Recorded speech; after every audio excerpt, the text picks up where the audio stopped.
Hey everyone, and welcome to 1.21 Gigawatts movie news. I am Peter, that is Connor, and this is the second episode of our movie news. Notable because it's only our second episode and we're already late. Widespread technical issues. Okay, there's a power outage in Connor's whole street, alright? Like, fine, we can accept that. But still, it upsets me that it's only 2 episodes in and it's already behind schedule. Yeah, but they didn't need to know that. It's just like, well, we haven't decided a set date yet. Aye, sure. But it's obvious that we're late because instead of having one weekend of box office to talk about, we have 2 weekends of box office to talk about. Because the new box office results go up on a Sunday evening. So we have those too. So we've got last week's and this week's. Maybe if you don't do this one now, then if you do them both now, we're not going to have any next week. So I should ignore this weekend's box office and just talk about last week's box office, even though... because otherwise we're not going to have a box office section next week. This is a tough call. What do we do? Do we keep current, or do we gimp next week's episode out of the box office section? I mean, it's your call. How set are you on having a box office section every week? Well, I want it every week, assuming that we actually record once a week at a regular schedule. I had not anticipated this weird anomaly of recording after the box office comes out 1 week, but only for 1 week. Yeah, we didn't account for this. Well, let's do both. It just means next week there's no box office, and we can live with that. All right. I feel weird ignoring it when there's like another week to talk about of it. I know. Just pretend we're recording this yesterday. Or I'll just do this week's again next week and just pretend we didn't do it already. We'll have a guessing game. Oh, right. To be fair, I probably won't remember them by next week. Probably. So this is our weekly movie news. We worked through a bunch of news, of course. We also discussed the week's trailers, a good bunch of them anyway. There's a lot this week, even more than last week, might add. And if you remember, last week we had like 11. This week we have like 14, 15, something in that range. I don't feel like I watched that many. Maybe I missed some. It was. But because this got delayed, I watched them all like 2.5 days ago, which means there'll be a cut right before the trailer section where I go and watch them all again because I can't remember most of them. So that's a thing that's happening. Not to ruin the magic behind the spectacle. No one thought there was any magic going on here. There's magic. You're ginger. Where there's ginger, there's sorcery. Yeah, that's true. So that's what we're going to do. Before we start, though, I think it's worth to sort of just mention movie reviews, because we did that in the TV news where we mentioned TV things that are coming up, and just being my and Tim's Screams After Midnight review of the new Netflix horror movie The Open House just went up like an hour or two ago at the time of recording, so that's fresh, that's up. I did hear some people say it was I believe the quote was utter trash. I think whoever said that has not seen the range of bad movies that me and Tim have seen. That is a. You think they haven't seen the Bye Bye Man? Is what you're saying? They've not seen the Bye Bye Man. That is an ill-informed hyperbolic statement. Is what we're trying to say. So no. I mean, I didn't like it. It wasn't good, but it's not. It is like right there in the mediocre line. It's not the worst thing ever, which I've seen a lot of internet comments proclaiming. Yeah, that's the general consensus. But again, you pair are becoming experts on atrocious horror movies. So by all means, go check out that review. Me and Tim have fun talking about it. What's coming up in Influx this week? This week they just went, what did we have go up on Wednesday? Waterworld. Waterworld went up. The infamous Waterworld. So that's up for everyone. Coming up this midweek not midweek, so it's Friday it goes up. Coming up this Friday for everyone, we have The Quiet Earth, which is a New Zealand science fiction film. It's kind of a post-apocalyptic thing. And for patrons early this week coming, you're getting Alien Nation. If my memory serves me correctly. Oh, that's correct. There's also a couple of bonus gigawatts coming up this week, potentially. One's kind of catching up in one of the Oscar contenders. I won't say what it is quite yet, just in case plans fall through. And then another one is a Netflix original film, which me and Connor are going to check out. That should prove interesting. That you can probably expect that sometime late Thursday, if the schedule seems to hold where it currently is. But as this weekend proves, sometimes that doesn't happen. But those are the plans. I think you can maybe expect a few Oscar films over the next couple of months. You know, well, the next month and a half or so. Yeah, no, While we're because in that run up, we're kind of in catch up I mode. mentioned this actually. Me and Matt recorded Overload earlier today, which will be going up for the patrons in the next couple of days. And we actually, I was talking about that at the end of that one, how we're doing our awards early March. So we're all kind of catching up in 2017 movies up until then. So you might get a few extra episodes just because we're all. Anyone who's stuff. been following along with the influxes will recognise that this is Sci-Fi month. Yeah, this is Sci-Fi month. February is 2017 month. Yeah, catch-up month, that's what that is. Yeah. So there's just to promote a couple of the movie discussions that are coming up, or have just went up on the channel. Of course, there's a couple of audio feeds to check out as well. Screams After Midnight has an audio feed for the horror movie reviews, and then there's a Mailed Fuzz Movies feed for all the 121 shows, excluding the news. The news has its own feed with the TV news, but all the movie reviews are on one thing, outside of the horror films, which have their own feed. So there you go. So yeah, 3 feeds you'd be interested in: Mail Fuzz Movie and TV News, Mail Fuzz Movies, and Screams After Midnight. Those are your movie feeds. Best bet is just search for Mild Fuzz TV, and then a list of all our feeds will show up. That's true. That's a thing. But I was only promoting these ones. But still the quickest way to find those 3. So, without further ado, let's get into what we'll always start off with, except next week. Or Deja Vu next week. We'll see how I feel at the time. But box office. How much news there is to pad out. Yeah, that's true. That's true. Quite a lot this week though. So if next week's any indication, it should be fine. Or last week and this week's indication, next week should be fine. That's what I meant to say. I'm already messing up. I'm not even reading anything yet, and I'm messing up how I'm speaking. This is going to go swimmingly. All right. So last week's box office, I'm on the right one. That's 14. 21's the new one. Yeah, 14. You can tell I keep track of what date it is. Alright, at least you're on the right year. That's oh, that's an old joke. That goes back. That is an old joke that we haven't made in a while because it's really. I feel like I have to explain that because I feel like the percentage of people who are with us now are going to get that joke. Yeah, it's minuscule. Is next to we briefly dabbled in a video game discussion show at one point a long time ago when we had more time.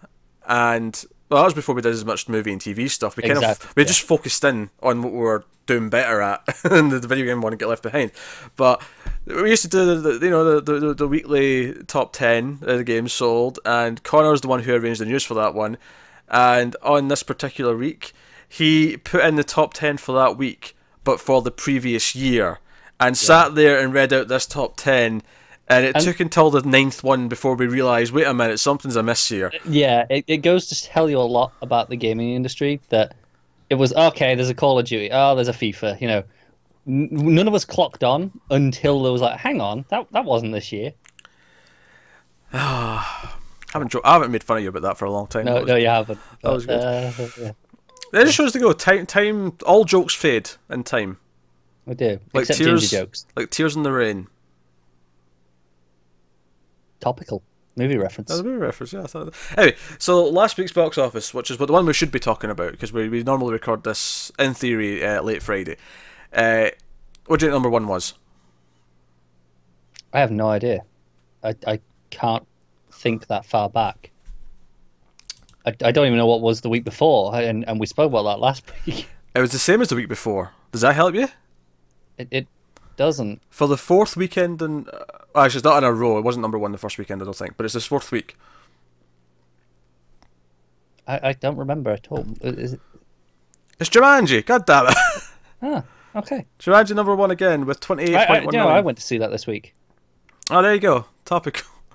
That section comes at the end, Connor, where you talk about the movies you've seen this week. But I should have known because I saw it this week. You should have known. So Jumanji, 28.1 million at number 1. Number 2, rising all the way from number 15, was The Post. That's that. I mean, admittedly... That definitely got an early release in just a handful of cinemas, didn't it? Yeah, it was at 2,819 screens, which is up from the previous week. And do you know how much it's up by? 2,783. Hang on, I can't do that maths quick enough. It's about 30. It had about 30. I failed at quick maths. I'm sorry. It had about 30 last week, so, just over 30. So the Post, obviously it's an Oscar contender, Steve Spielberg, all the rest of it. Number 3, new entry, The Commuter. That's your annual January Liam Neeson action film is out. Here it's okay, nothing special. I'm hearing some people say it's better than the recent slate of these have been. It's a bit different. Not topping The Grey though. The Grey's his creme de la creme. That's my stance. So then you got Insidious: The Last Key. Sorry, you get Great Showman at number 4 with 12.4 million. You get Insidious: The Last Key at 5 with 12.4 million as well. There's very little in those, so you have to go to the tens of thousands to separate them. Number 6 is Star Wars: The Last Jedi with 11.8 million. That was number 5 last week, so that's just kind of slowly falling through the top 10. Yeah, as expected at this point in its life cycle. That was only its 5th weekend though. That's actually kind of surprising. Yeah. A lot of stuff coming out though. Post and Commuter are both new. Jumanji's holding extremely well actually. Jumanji's got better legs than Star Wars. I mean, it's not going to make as much overall because of international, but it's not dropping as much. Yeah. Because I mean it's at 1.296 billion Star Wars, which is not much. I mean, it was 1.2 last week. It just went up a bit, but not. Yeah. It'll cross the 1.3 this week. Right. I mean, you can tell us in a minute. Well, no, because the worldwide total is just a total now. Okay. So it's actually been at 1.2 something for 2 weeks. Right. Okay, I'm with you. Jumanji is worldwide now at the time of recording 767 million. Do you know what? I was expecting like a mediocre kind of 300 to 400. If that, I was expecting kind of a lukewarm. Like, some people went for nostalgia, some kids went to see it. I was not expecting Jumanji: Welcome to the Jungle to be a hit. I really wasn't. I didn't see anyone really excited about it before release, but I remember the reaction to the trailers was kind of, just again lukewarm. Like, that has really surprised me how well it's. I guess it's tapped into a lot of different. It is. I'll give my thoughts on it at the end when we do all the other section. It's a good idea. I'm not planning on seeing it in the theatre. I can wait for Jumanji 2. Number 7 is Paddington 2 with 11 million. Number 8 is Proud Mary with 9.9 million. Number 9 is Pitch Perfect 3 with 5.9 million. And number 10 is Darkest Hour with 4.4 million. So there's your top 10 from last week, but I won't dwell on it. Interesting note on Paddington 2. No. Oh, okay, fine. You've got that somewhere in the news. Fine. Don't you ruin my carefully curated news programme, okay? Well, I don't know what's in there. Because I like you to be surprised.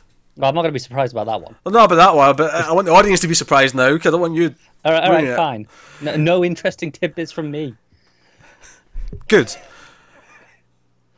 So this recent weekend then, this is next week's weekend for the news. But yeah, so that's really the weekend we're just finishing now, because you get the pretty reliable estimates by sort of mid-Sunday. What do you think number 1 is? Is it Jumanji again? It is. And it's 5th week. Jumanji is number 1 again with 20 million, almost exactly. Dropped about 8 million.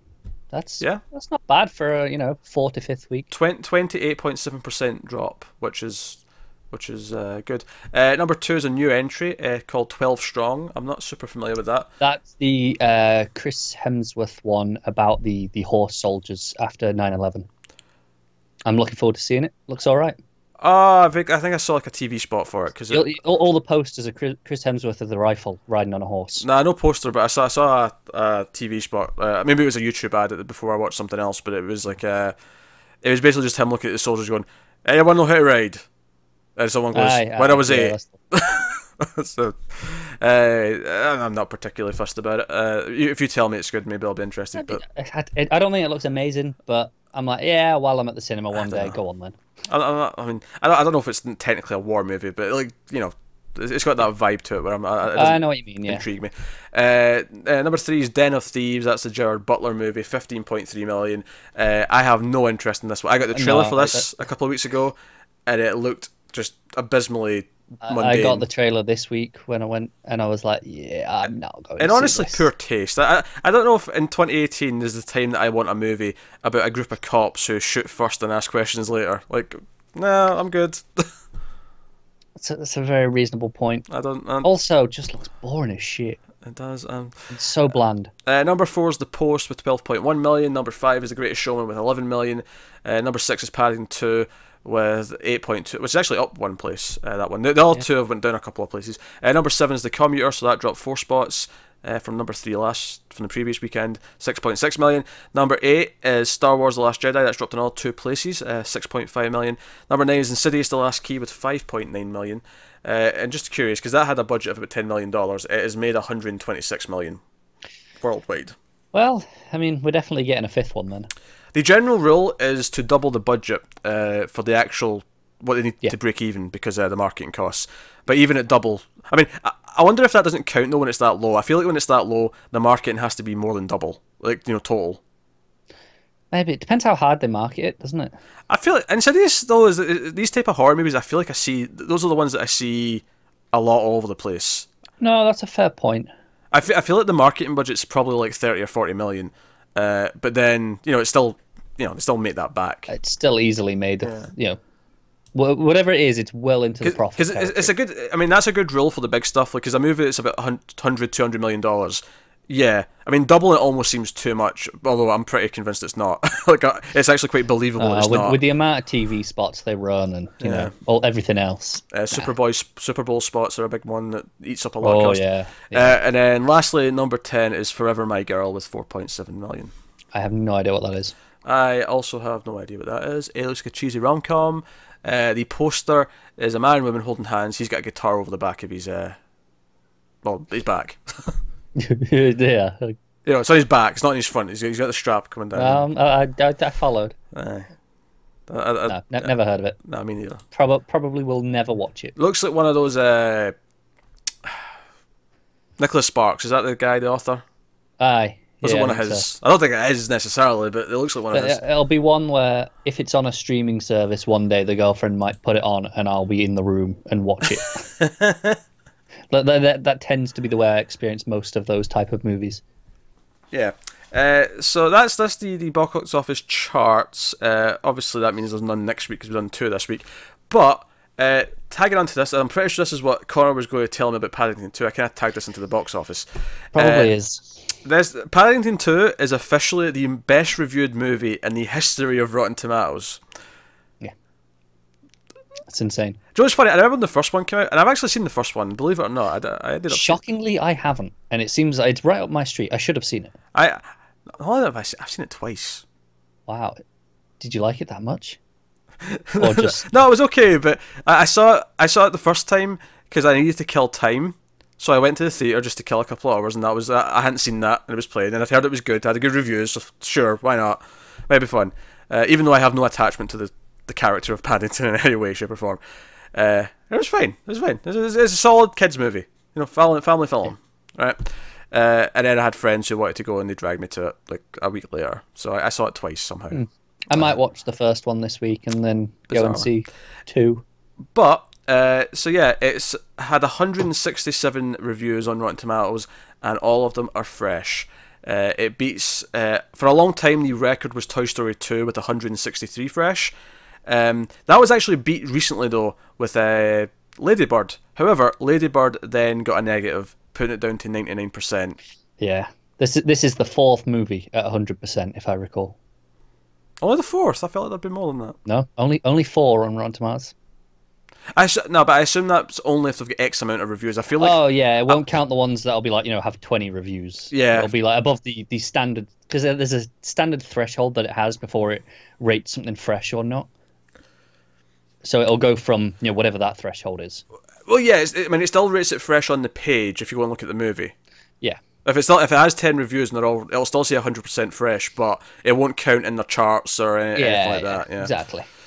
Which makes sense, because obviously, especially a lot of older movies will just have a few DVD reviews and stuff that are counted, but there's not... Obviously, because the internet didn't exist when Die Hard came out, so there's no... Right, of course.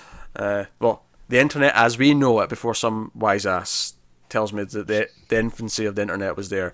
I know, it was in colleges and universities before the rest of the world got it. Yeah, it doesn't count. Doesn't count. You couldn't Google for porn. It doesn't count. Basically, the internet didn't exist before Google, as far as I'm concerned. I don't think you can quite say that, because Google was like a 2000, 2001 kind of thing, and people had like AOL and shit before that. All right, sure, but I think in the mid-90s is the real genesis of the internet. I do as well. But the reality is, once Google is it, that's it, right? Google's a thing. All right, we're at 20 minutes and we're just getting out of box office. This is going to be something. Oh boy. All right, so comic book movie news is the next section. Have we got a lot this week? I know we've got some DC stuff because we already spoke about that on the comic book show. Yeah, comic book podcast, Comics from the Multiverse, if you're interested. I feel there should be a little jingle for each of the sections. Get to work, Connor.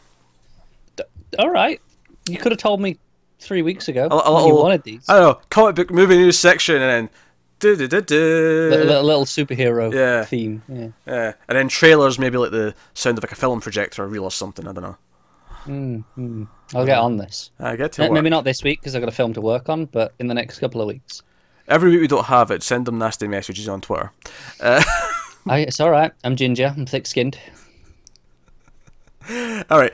So yeah, we're gonna start with some DC stuff. We have a few tidbits. Actually, I was. Oh no, it is all DC stuff. I got confused for a second there. Because I thought I had all the DC stuff and then like the Marvel, then the non-DC or Marvel stuff, right? But I panicked for a second because I saw the word Spider-Man in the second chunk, and I thought, well, that can't be right. I've put these out of order. But no. It is still a DC story. Spider-Man's just relevant to the DC story. I didn't make a mistake. That's the important part of the story. Let's wait till we get to what that story is. But first things first, we have basically some rumours and a bit of grain of salt and stuff here. But we have some rumours, inside knowledge that's leaked out to various websites. I can't remember which one we got this. I specifically took it from, but it made the rounds through all the major places. Basically, the slate has changed a little bit. Obviously, we have Aquaman, Shazam, Wonder Woman 2 on the horizon. They're all either, I think in Aquaman's case it's finished shooting, Shazam's just about to start shooting, Wonder Woman's going to be slightly later, but it's still scheduled for the end of 2019. So they're all... Plus, no chance they're skimping on Wonder Woman. And yeah, no chance they're taking that away. So especially after what they did with the Justice League box art. Oh yeah, I was even going to mention that. That's a good point. We should mention that. So basically, the Blu-rays and whatnot of Justice League. So there's two main ones. There's the regular Blu-ray and there's the 4K Blu-ray. Yeah. And both of them have new art. And by new art, I just mean that it's not one of the... Because often they'll just take the main poster or something and just put that on the cover. These are new Photoshop posters for these releases. But which is not, that sometimes happens. It's not a big deal that that's happened. Often it'll be the poster that was for the cinemas. Sometimes it won't be. It doesn't really matter. Yeah. What's interesting though is that both of them have Wonder Woman at the front and the center of the team on both cases. Oh, yeah. Like Batman and Superman are behind her, and it's very clear that they're very well aware that Wonder Woman is the popular one from the movies right now. So it's just amusing to me. It's incredible to see, isn't it? Especially since for so long, I feel like Batman and Superman were really well known. And unless you grew up with the 70s Wonder Woman show, I feel like most people, certainly my generation, I don't remember anyone ever talking about Wonder Woman when I was a kid or a teenager. No, not really. Yeah. There's always an awareness, but... Yeah, you've heard of her, but it was... You've probably not watched much. Yeah. So it's nice she's getting the limelight and she's kind of up there. She's properly reinforcing the idea that it's a trinity, in terms of being popular and stuff. So that's nice. So you got those three, and then the schedule otherwise holds Suicide Squad 2, Flashpoint, and the Batman. Those are the ones that were kind of super confirmed. It's worth mentioning though that the Comic-Con sort of slate, back at Comic-Con they put out a big list of this is what's coming next, this is what we've got sort of confirmed. I had those movies, had those 6, and to be fair, I feel like Flashpoint and the Batman are both pretty set in stone that they're happening. I think they're going to be changing a lot by the time they happen, admittedly, but I feel like they are both happening. The other 3 that were on the Comic-Con slate were Batgirl, which, given that we've got someone attached to it, feels like it should happen. I hope it's still... I like Joss Whedon as a director and writer, so I hope it happens. Green Lantern Corps and Justice League Dark. However, those 3 movies are not on this new rumoured... The sort of the upcoming slate that we're doing next, right? Yeah. So those have been moved, but 2 have been added. And they're both things that we've heard of, again, talked about a lot in the last couple of years. One is Man of Steel 2, which will end up being called something else. I'm sure it'll just be like Superman, Man of Tomorrow or something like that. Or, take your pick. And then Nightwing. Exciting. exciting. I mean, it's funny. I don't want to lose Batgirl for Nightwing. I want both, but like, yeah, it's exciting. I mean, I can see them rolling them into one though. Batgirl and Nightwing. I could see. They're a common pairing. Alternatively, a reason that maybe Nightwing, but maybe Batgirl isn't there is I wonder if they're moving Joss Whedon into more of an overseer position after he came in and sorted out Justice League. I wonder if they're trying to move him into being like, okay, you can kind of guide the slate a bit but be a bit more like not necessarily behind the camera. That would disappoint me. Okay. It would disappoint me, not that he's doing that, but it would disappoint me that it would be instead of him actually writing and directing a film. I'd rather have direct Joss Whedon content than have him just kind of oversee the, but I get that. But never feel his presence directly, if that makes sense. Like, it does make sense, yeah. So that's a bit of a shame. But then again, subject, this has changed so much. Like I feel like this list has been. Remember, it was like 3 years ago we get that first list from the investors meeting. Yeah. And how much has it changed since then? And it's still changing. We actually have more to talk about in a couple of stories. So you know what? Grain of salt.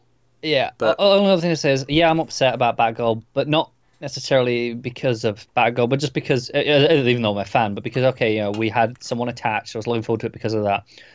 I am more disappointed about losing the Green Lantern movie because it's crazy enough that we didn't have a Green Lantern for Justice League, and now who knows what's going to go on with that. No, I concur. Justice League Dark's easily the one that I'm not that fussed about. Not because I wouldn't enjoy a Justice League Dark movie, but it's not one that I feel I need in the universe, necessarily. No, it's one that I'd love to see, but no rush, comparatively. That can be the 20th movie, and it'd be fine being there. Yeah. Whereas I feel like a Green Lantern movie, we kind of have to get to that quite quickly. Come on. Yeah, we want a Green Lantern in this world, so it's like, move it along. Give it, I mean, it's core, so give us all 6. Yeah. Hell, just focus on some aliens if you really want to. I mean, you can't. Give us a Kilowog movie. Yeah. I do like Kilowog, but give me the 2 best lanterns. Give me Jessica. Give me Kyle as a buddy cop. The important thing is just to not put Guy Gardner in it. That is the important thing. If Guy Gardner's not in it, and Kyle is, that's it. I'm out. Best movie ever. If they put Kyle in the movie and there's no Guy, I will applaud if I have that them. Stupid crab mask and not have Guy Gardner there. That crab mask is fantastic. I don't know what you're talking about. Kyle's the best. Oh, he's not the best. He was the best. Now Jessica's the best. But Kyle is legitimately my least favorite. And Guy's legitimately my least favorite.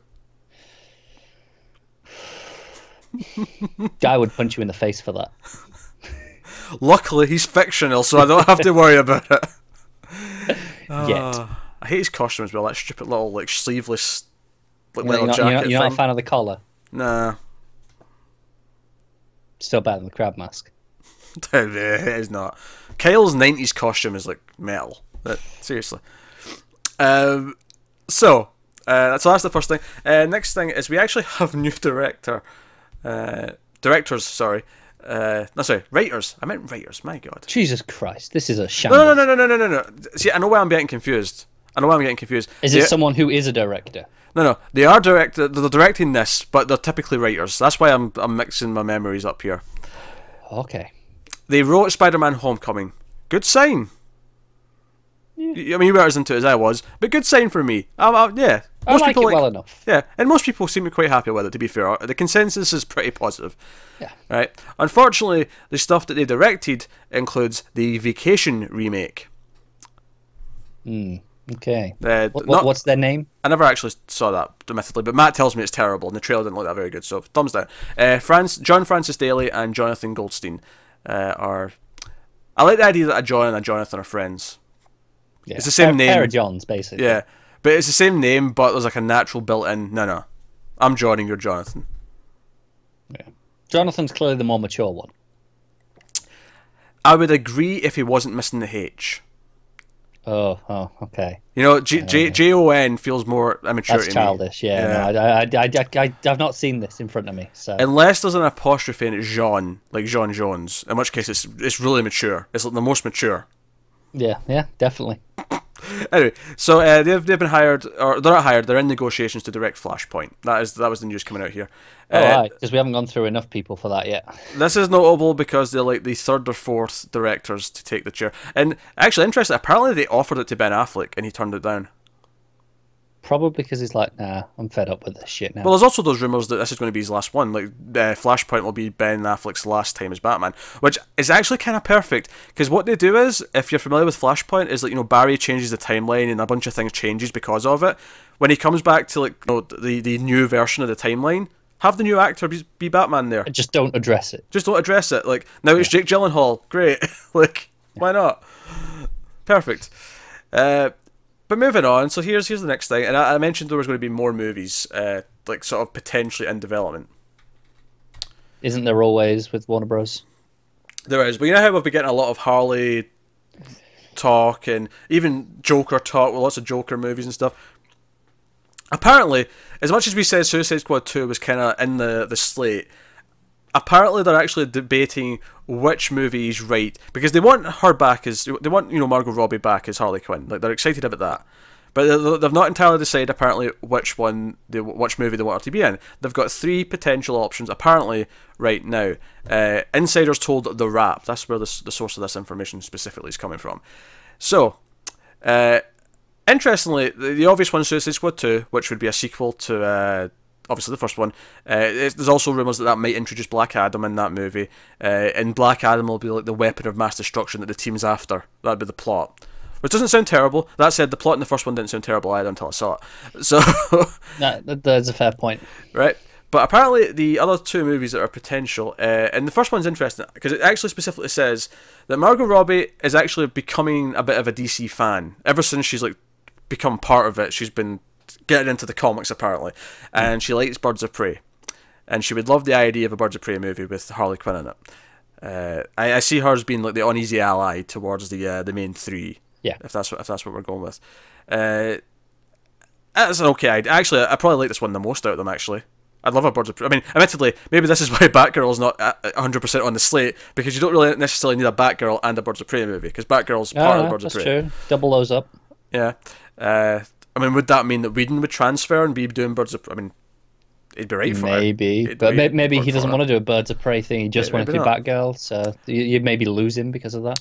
Maybe you lose him. But then again, like, the rumours were that they offered him to, like, hey, what do you want to do? And he picked Batgirl, and it was like, here, have your choice, because we want you to fix Justice League. Some of the scuttlebutt was that. And I wonder if it's like, well, maybe we want to do this, but is there anything else you want to do? Like, maybe he's picked something else. I don't know. Could be.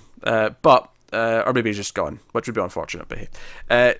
So that's interesting. And then the third one, the one that I don't think anyone wants, is Joker versus Harley. And this is described as a Mr. and Mrs. Smith, but with the Joker and Harley, with crazy stupid love directors attached to direct it. I like that movie a lot. It does say it will be Jared Leto returning, though, as the Joker. Yeah, I don't like that. No. I want no part of that movie. Do you know what I find interesting about these movies? Mm-hmm. The one that's missing. The one that David Ayer was supposed to actually be moving on to. You mean Gotham City Sirens? Yes, I do.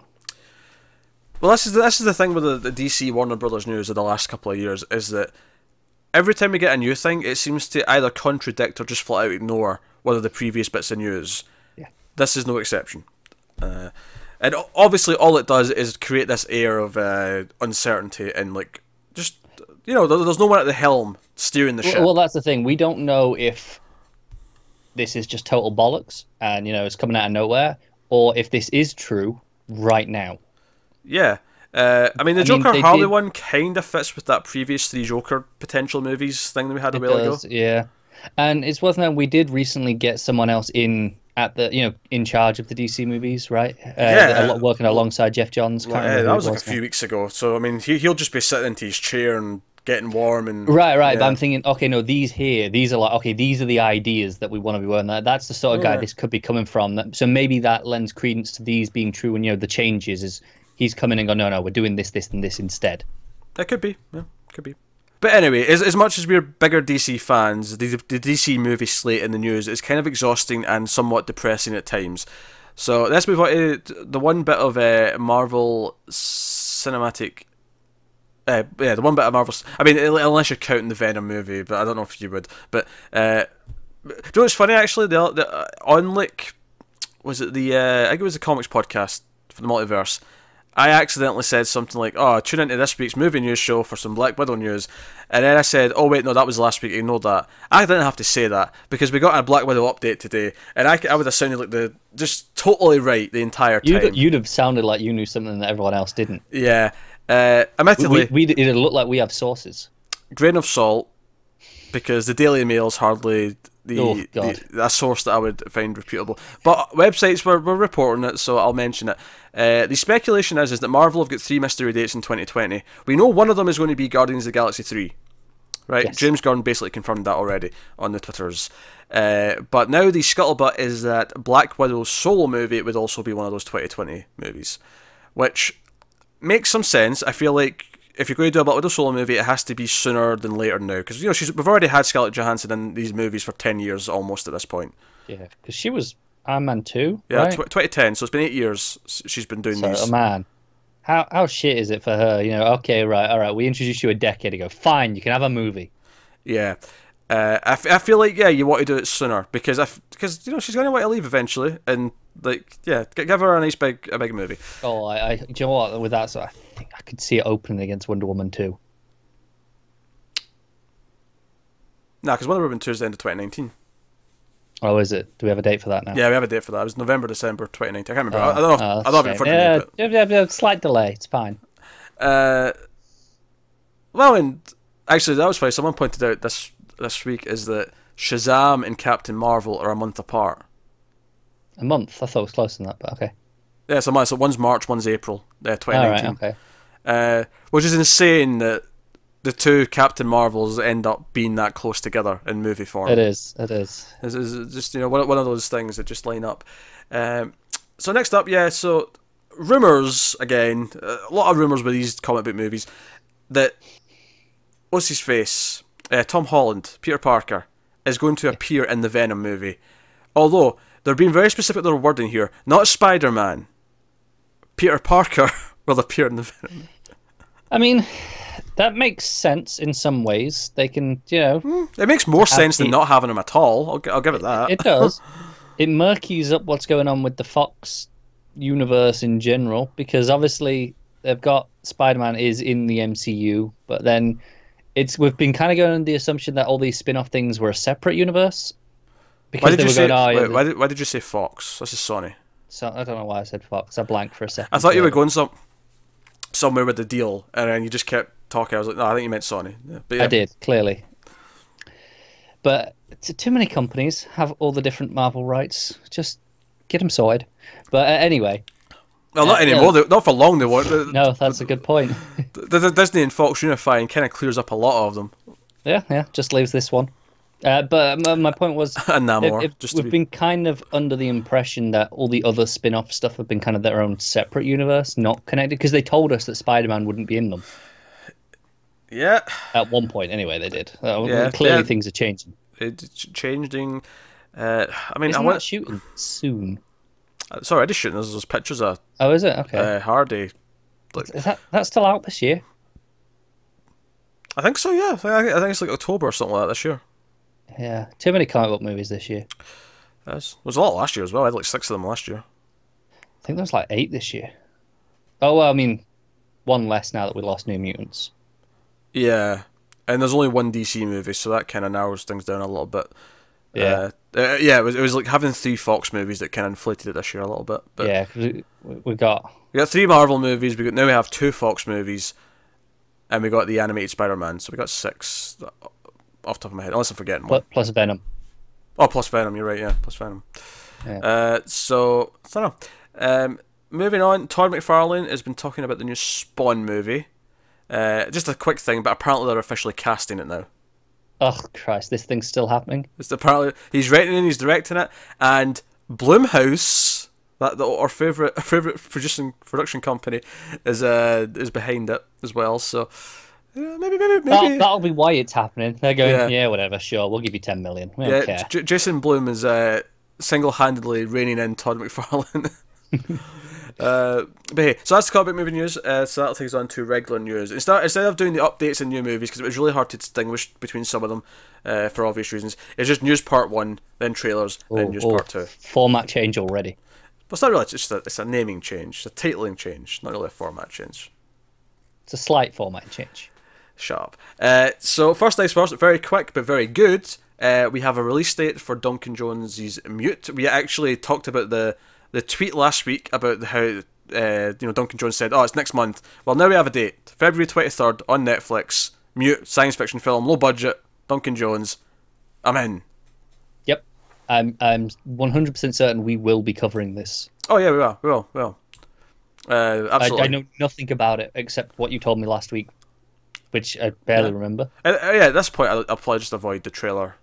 Well, I don't. Maybe I won't. Nah, I feel like I might be this close. But all Netflix movies are this close. So they are, and I typically don't watch trailers for many Netflix movies, especially not one that I go, "Oh yeah, I'm gonna watch it." I basically watch the trailers to decide if I am going to watch it, though. Yeah, but you already know you're gonna watch this. I've never been in this situation before. Oh, fair enough. I never know I'm going to watch a Netflix movie until I see the trailer. Anyway, next up, we have a release date move. Not be a big deal. It's May 17th to June 14th, 2019, for the Untitled Men in Black spin-off. Oh, yeah. That's a thing. Although it doesn't seem to be the crossover with 21 Jump Street anymore, though. That seems to have been gone. This is just a reboot of Men in Black, essentially, by the sounds of it. Yeah, okay. Which is still apparently coming June 2019. That's the words. I'll post that. I like Men in Black as an idea. I like it as an idea, and the first movie's okay. But it's not aged super well, though. I feel like the last time I watched it as an adult, it didn't hold up. Yeah, I haven't watched the first one in a long time, but I have fond memories. Yeah. 2's garbage. So much. Yeah, 2's 3's garbage. All right. 3 was better because A, compared to 2, so it's much better than that. It had a couple of moments that worked. It's not memorable, though. Like, I've never had a desire to go back and watch it again. I don't need to watch it. It's not a bad movie, though. It's fine. So yeah, I'll get a 4th Men in Black coming. The date it moved from is actually currently occupied by John Wick 3. So that's the thing. And the date it's moved to is when Warner Bros. Are releasing its Shaft remake. So Men in Black versus Shaft. That's actually kind of funny. It is, isn't it? So, yeah, that's the thing. The script will be written by Matt Holloway and Art Markham, who wrote Iron Man, and Transformers: The Last Night. Well, actually, to be fair, I've not seen that one, so I can't judge it too much. But no, and I feel like with those movies, I don't think the scriptwriters have much control over what Bay does. Yeah, no, that's fair. Next up, the Weinstein Company has pulled 3 films from its schedule. Okay. Interesting. I think this is the first thing I've heard about them. Yeah. Yeah. The movies in question are The War with Grandpa, Mary Magdalene, and The Upside. So I've got a little synopsis for each one and just kind of when they were expected. The War with Grandpa, which stars Robert De Niro and Uma Thurman, tells the story of a young boy who battles his grandfather when he is forced to share a room with him. That sounds kind of funny, actually. I'm not gonna lie. It was meant to come out in February the 23rd this year. To be honest, though, I feel like a lot of De Niro's comedy roles where he's playing the grandpa sort of thing lately have been really mediocre. They probably have. Just the concept on its own sounds kind of amusing, but I mean, that's neither here nor there. Apparently, this was originally meant to come out in April 2017, but it got pushed to October and then got pushed to February, and now it's just gone. Obviously, no. You'll maybe see a VOD at some point. Yeah, no guesses as to why the Weinstein Company's having trouble releasing movies right now.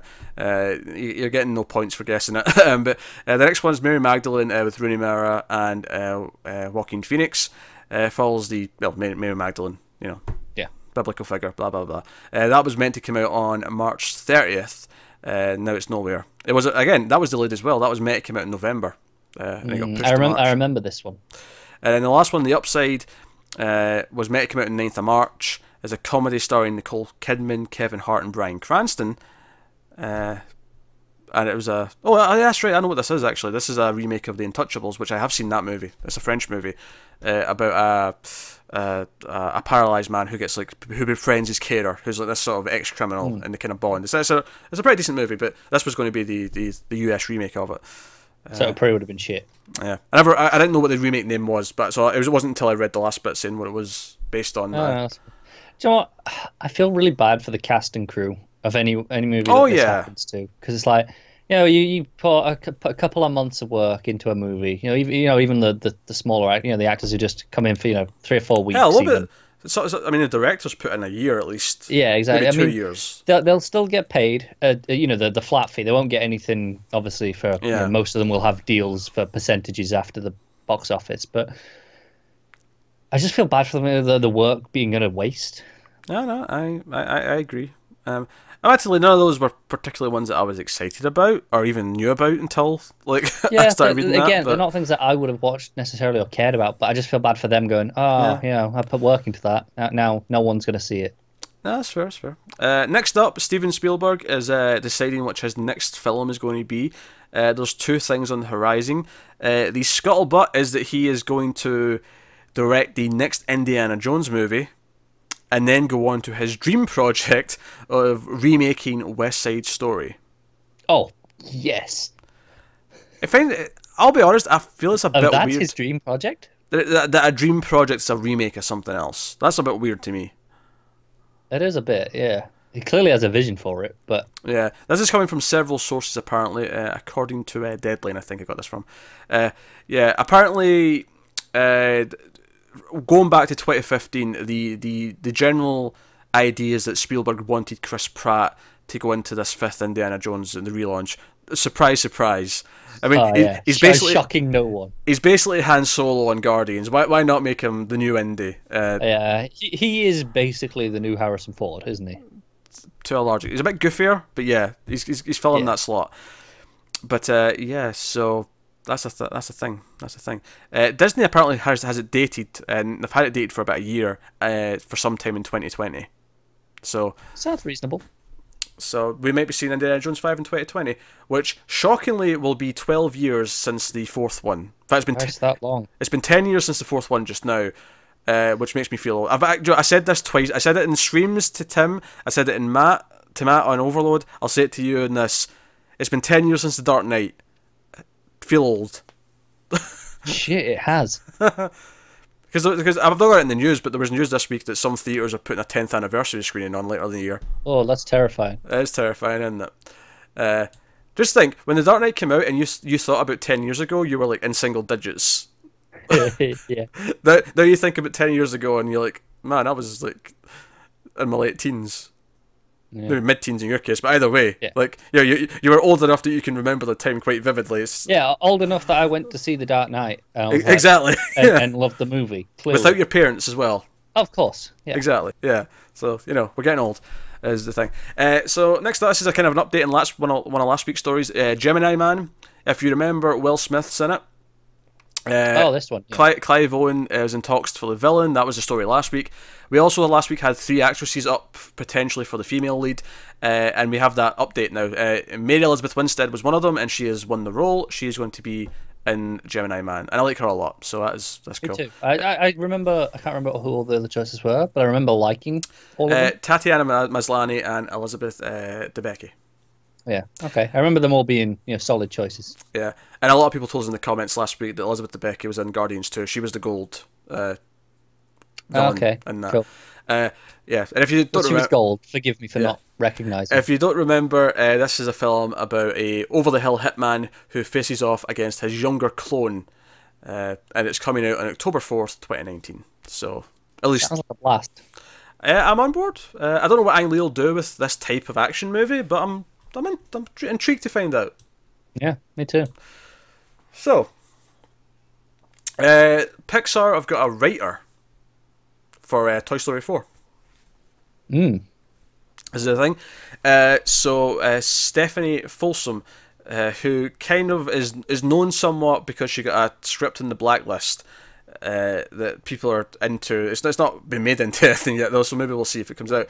But the script you got in the blacklist is called 1969: A Space Odyssey, or How Kubrick Learned to Stop Worrying and Land on the Moon. I love that title. I'm not going to lie. That's a great title. An alternate history story of a publicist who convinces filmmaker Stanley Kubrick to work with NASA in order to fake the moon landing. I'm all for. I want to see that film. Yeah, I'm all for fake movies about the fake moon landing. A fake movie, a fake conspiracy movie sounds fantastic. It does, yeah. And I don't know if it'll make the conspiracy better or worse, but Oh, it'll give the idiots more ammunition, just because they'll be like, "Look at this, it's real."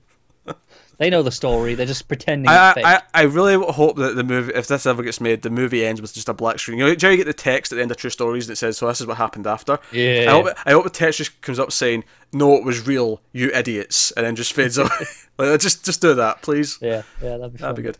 Yeah. So I mean, nice that they've got someone new, because that's supposed to be due next year, right?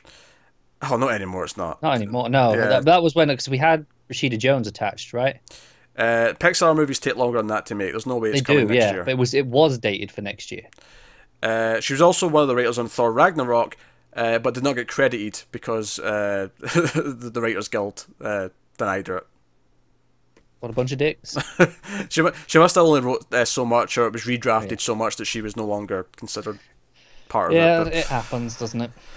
yeah. So yeah, Toy Story 4 is moving along. I'm still of the opinion that Toy Story 4 should not exist, because 3 was the perfect ending to a trilogy, and leave it at that. But I am hearing though that this is taking a different approach. It's making it more like almost like a rom-com, with a different set of characters. That was the latest thing I heard about it. I don't know how much that applies now.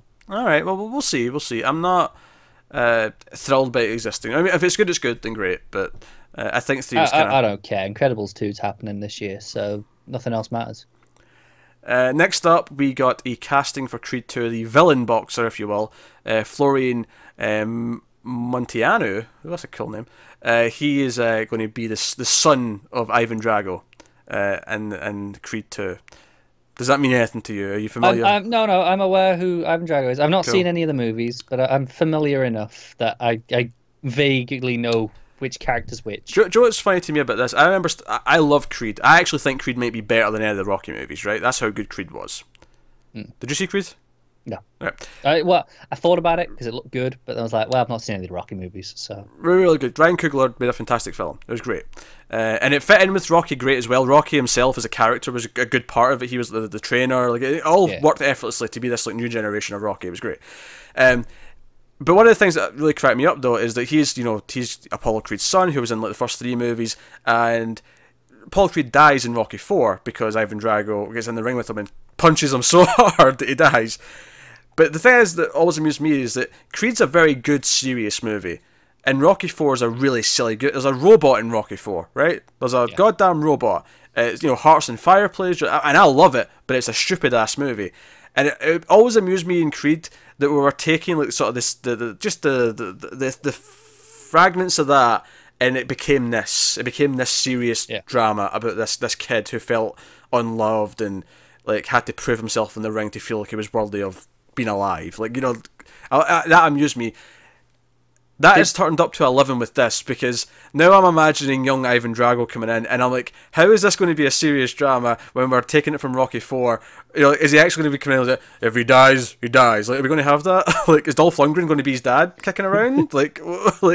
I mean, that's in Creed. Like the stuff that happened in Rocky 4, not the robot necessarily, but the killing him, the dad. So is that still how it happened? It's still canon. I mean, so that stuff is still how it applies, but okay. I mean, I don't know if Rocky 5's technically canon. I know Rocky 5 muddied the waters because all of a sudden his kid like jumped up in age, even though it was meant to be like a year later. It was weird. Whereas obviously Balboa handled that fine because it was like 20 years later. So Yeah. Now maybe one day I'll watch them all. Now his kid's Milo Ventimiglia from Heroes, Peter Petrelli. Yes, the name that no one can pronounce. He's not from Heroes anymore. He's from This Is Us. That's true. Get with the times. That's true. He's grown up. He's now in This Is Us. He's a serious actor now. Yes, he's a big boy. But hey, so that's the thing. So Creed 2 is moving along. Toy Story 4 is moving along. Creed 2, I think, is meant to be out 2019, so it makes sense they're casting and whatnot. Next up, Sony are doing a Superfly film. Okay. A reboot, remake, whatever. So Director X is officially attached to direct the remake. Trevor Jackson is confirmed to star in it as Youngblood Priest, who's the lead character. In addition, Mudbound and Straight Outta Compton star Jason Mitchell has signed on to co-star as Eddie. Alex T will pen the screenplay.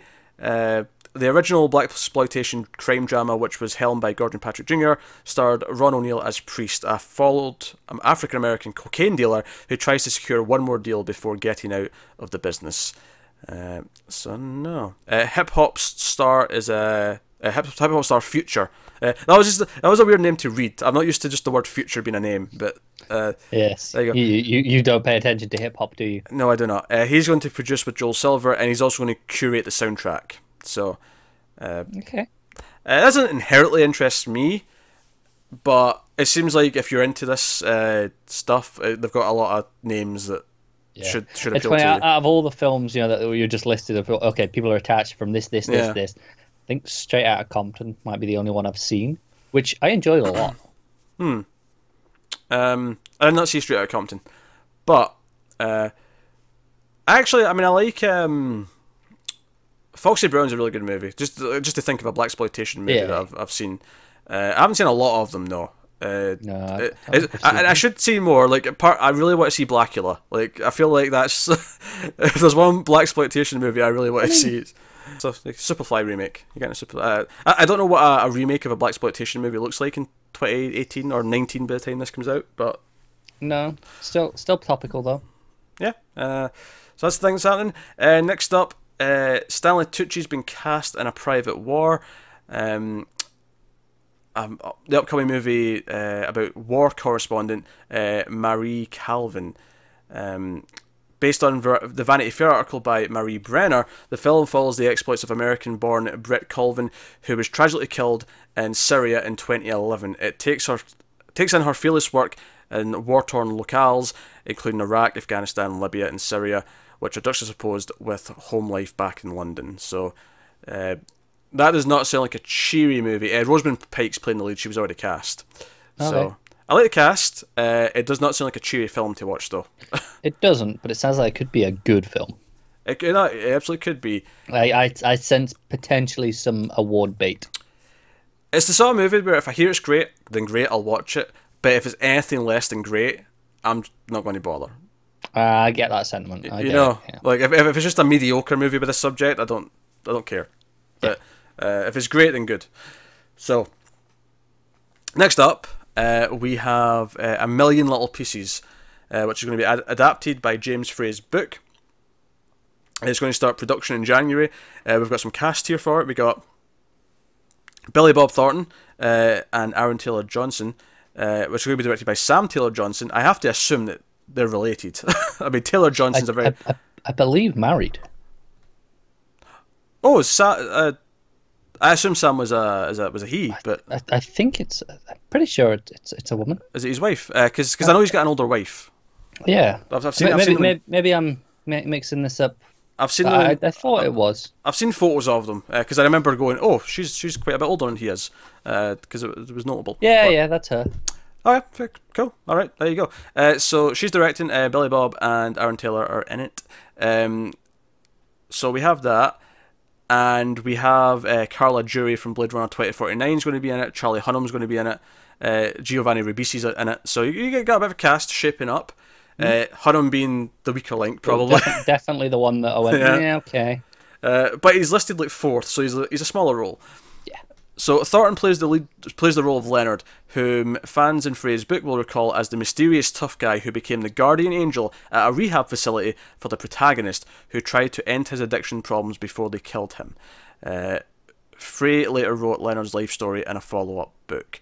So I assume Aaron Taylor Johnson's playing the lead, the protagonist, and then Billy Bob's the older, sort of wiser. He's been through this already, sort of try to guide him.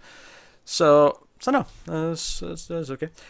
Next up, here's a weird-ish news story. Saban Films, as in, the Power Rangers Saban. Yeah, that's the weird part of this. I don't expect to hear stories about them unless it's about Power Rangers or one of their other, Big Bad Beetleborgs, franchises. VR Troopers, whatever, Masked Rider is another one. But they've got the American rights to Blackwater, which is a Jean-Claude Van Damme and Dolph Lundgren movie. Okay. As an action thriller, it is the 5th collaboration between the two. Van Damme portrays a deep cover operative who awakens to find himself imprisoned in a CIA black site on a submarine.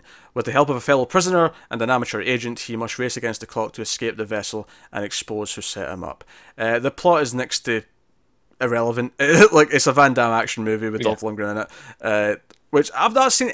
I've seen very little of their direct-to-video stuff, but I would probably like it as sort of light background material. I feel like I'm fans of those guys. I would enjoy having it on, but it's not priority viewing by any means. I get that sentiment. It's something that, with some friends one night. Yeah, we should do a B action movie month or something. work through all those Jean-Claude Van Damme DTV movies. Yeah, that's probably enough to fill a whole month on their own. Probably. And speaking of those types of action stars, Sylvester Stallone this week hinted on Instagram that a 4th Expendables movie is in the works. It's happening, apparently. Even though about a year and a half ago it looked like it was never going to happen, seems things have changed. I'll pass. Did you see any of them? 1 and 2. You didn't like 2? It's fine. It's not a bad movie. It just doesn't do much for me. Oh, I love 2. 2's great.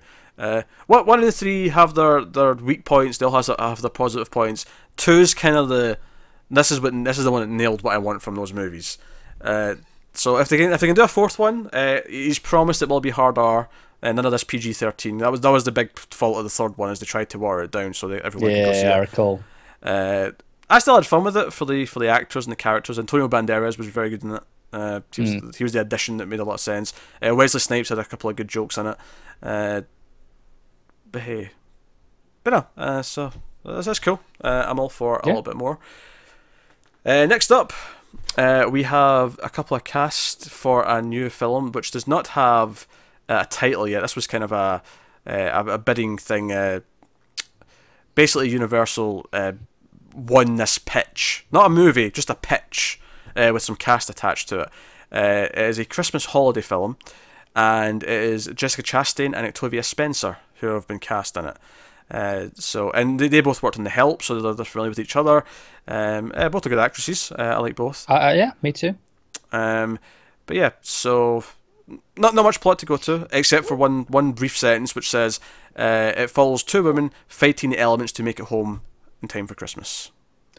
Fair enough. I like both of those people. I will probably never watch it because you hate Christmas. I don't hate Christmas. I just don't really see the appeal of Christmas movies that much. You are the worst. Look, we're in January. I thought I didn't have to hear about Christmas movies for like 10 months. Alright, we're on trailers now. Trailer section. Trailer talk. Connor's music should be playing now. Okay, so we have a lot of trailers this week. I did just skip through them all between the cut just to refresh my memory on what they were, because there's a lot. So note on this first one, the first one I'm going to talk about is the new Tomb Raider trailer. The reason why I say I'm going to talk about it is because Connor is refusing to watch trailers when he's already seen a trailer for that movie. I've got a rule: teaser trailer, trailer 1. That's it. This is trailer number 2. It does not get watched. I will tune out while you ramble on. Well, because mostly all I'm going to talk about is the tone. That's the main difference. That's fine. You ramble on. Look, it's just the last one was. I mean, this one's still kind of generic, but it's got the that trend right now where the trailers are using like slow covers of popular songs. So you've got Survivor by Destiny's Child, but it's not them. It's some slow cover of it that's going really slow. The last trailer was far more annoying because the last trailer clearly showed you part of the end of the movie. This one gives you a bit more plot, but actually feels less spoilery as a result. But there's some ice pick stabbing action, so I'm kind of looking forward to that. I just hope it's good. I hope it doesn't suck. Yeah. Were you actually listening to me there, or did you just... No, not really. I just said, I hope it's good, I hope it doesn't suck. That's all I said. Oh, okay, cool. I realized there was a pause, and I thought, oh, I should reply. Yeah, that's what happened. Literally, all I talked about in that entire thing was the music cover that was used on it and the tone difference. There was like zero spoilers. Zero. That's fine. That's fine. You're the worst. Alright, next trailer. Super Troopers 2. This will be very quick because I don't think either of us have seen Super Troopers 1. Nope. And this trailer did nothing for me. I think I maybe smiled at the very ending joke where they're whispering to themselves over the car. Yeah, because they're talking to a guy in the car, and then they both sort of rise up and talk over the top of the car as if he can't hear. And then the guy's like, "Hey, I can hear everything you say." And they're we've been doing that for decades or whatever. Yeah. I never saw the original. I know people like it. I know it's got a fan base, but this trailer was like, This is clearly just a one or two couple of jokes to excite people who know about this franchise. I'm sure people who like the first one like this. Mm-hmm. From what I'm aware of the first one, which is admittedly not that much. I've not seen it, but I'm familiar enough with the tone of what it's supposed to be. But no interest. Yep, no, I concur. So we'll go to the rest of the trailers then. So we'll knock out two quite quickly. But the next one is Ghostland, which might not be a bad movie, but I am going to criticise the trailer for not really making it clear what the hell the movie's about. Now, because at first you think it is, because you get this horrible story. It's like, oh, there's this serial killer. He's breaking into homes and he's killing the parents, and then he's living with the kids for weeks before he either kills them or moves on or whatever, right? And then it does this little twist where it's like, no, I like to write ghost stories. I like to write horror stories. And it's like, okay, so that wasn't real. This is about a writer who writes horror stories. Mm-hmm. And maybe the plot's going to be she ends up in an actual horror story herself. Like, that's what I'm thinking. That's usually what happens in these sort of things. That would be my assumption at that point in the movie, or in the trailer. And then I got so confused as to just what was happening for the rest of it. There's a lot of things were happening very quickly. A lot of scary moments, and I have no idea what's going on. The trailer has tone, but I have no idea what the movie is. Luckily, I went down to the description on the YouTubes. By the way, there's links to all these trailers in the description of this, so you can find all the trailers we're talking about. So you can go and check out that. But luckily, there's a description in the description. I know that sounds weird, but you know what I mean. There's a synopsis in the description of the trailer. So I'm going to read you that, because this actually tells me exactly what the movie's about. So it's actually much more useful, which is a real fault of the trailer that I didn't get this from it. Okay. Follows a mother of two who inherits a home from her aunt. On the first night in the new house, she is confronted with murderous intruders and fights for her daughter's lives. When the girls suffer this terrible childhood trauma, their disparate personalities diverge even further. One becomes a famous horror author with a perfect family and life in Los Angeles, while the other can't cope and loses her mind. The movie takes place 16 years later when the daughters reunite at the house, and that's when things get strange. Did you get... I couldn't have told you there was even two daughters. No, did I? I had no idea there were sisters. No, I couldn't have told you that. At least part... I mean, I think there's two girls together at the start, but that's like in the horror story part, which I guess is what the flashback part is. Based off that, yeah. But it just, like... I never got this. There's two sisters, and they have a weird relationship. I never got that at all from the trailer. No, that's a bad trailer. Yeah, so... Fault the trailer. The movie... It could be good. Fine. It looks a little bit like your generic jump scare variety. It does, but it could be just cut together for the trailer. It could be, yeah. Sometimes trailers have to sell us like that. So, but yeah, it's a poor trailer in that it does not tell us any of the information. And then I read the description and go, wait, what? Okay, I guess I can kind of see that in there now that I've read that. But the trailer should convey that to us on its own, or at least some of that. So yeah, maybe not all of it. But it should get the core ideas that it wants to convey, and it didn't at all. So next up, we have a movie called You Were Never Really Here. What was this one, Connor? This is the Joaquin Phoenix one, where he has a big bushy beard and he's an assassin. a great big bushy beard. Exactly. Yeah. This looks quite good, actually. It does, I'm not yes. gonna lie. So he's basically maybe assassin is a strong word. It doesn't necessarily look like he always assassinates, but he Okay, but he can. yeah, he finds people for people. He does things off book, and it looks like it's going to be very violent. It's got a very sort of downbeat tone to it. A little bit. It's very violent, but then there's this creepy moment at the end. The final shot of the trailer is like him with this big beard, and he's been dead serious the entire time. And in this last shot, he just smiles at someone. We don't see who he's talking to. He just smiles at someone, and it is actually like a really creepy kind of. Yeah, it's got a real nice style to the trailer. Yeah, it's got a style.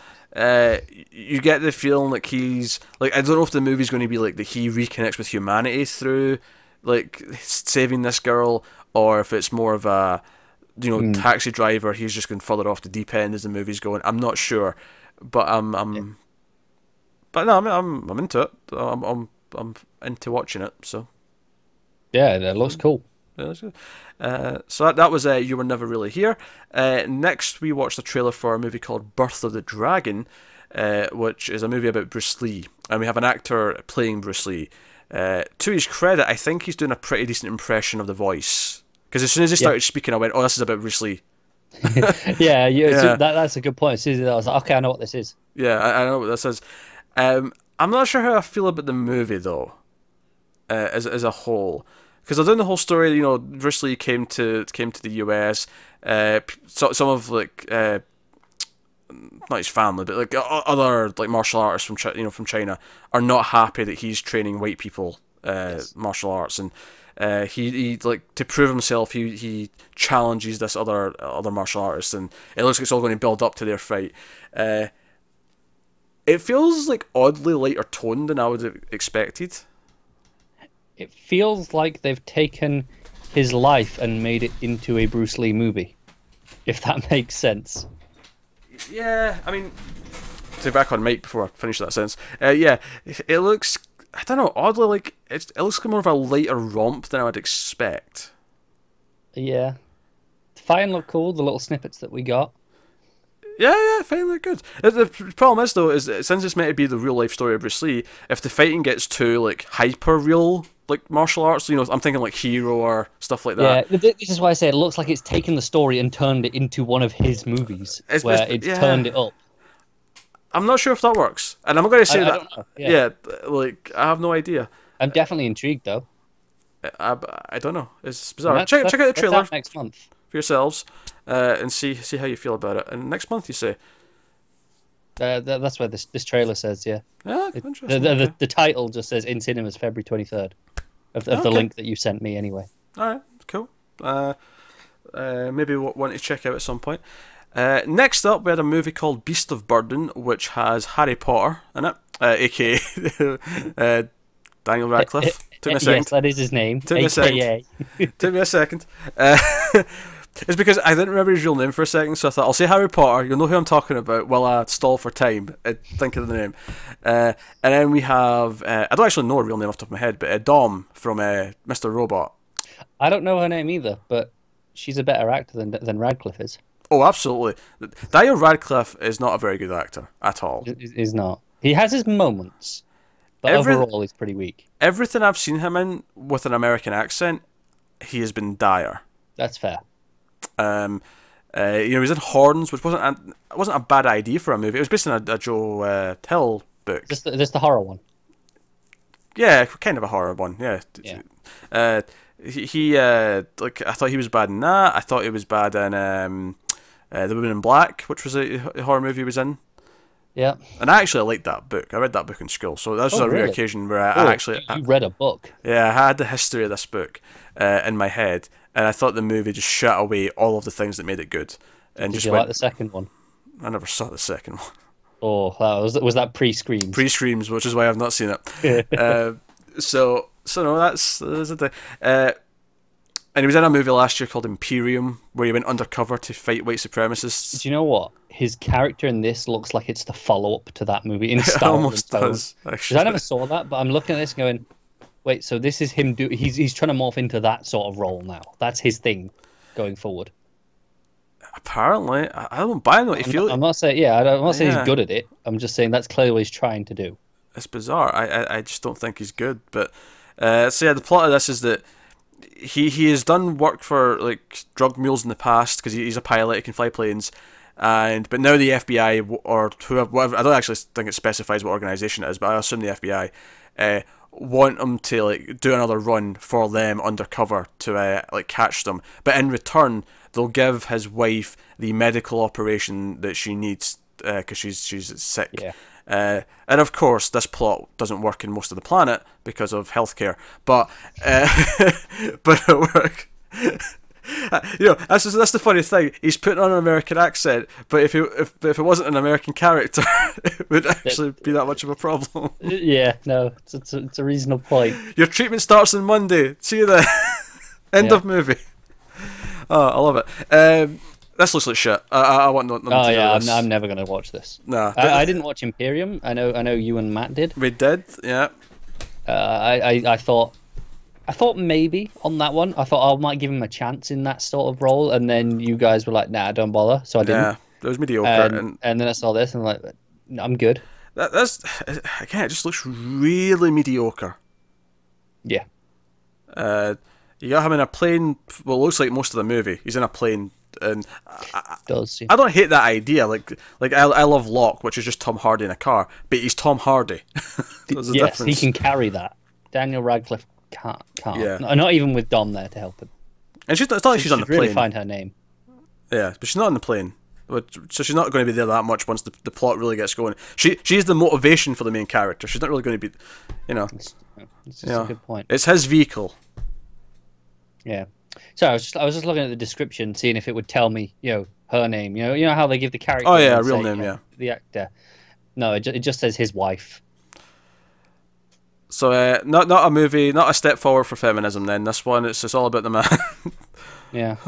Which I mean, at least in this one, Daniel Radcliffe is a big name. She's not.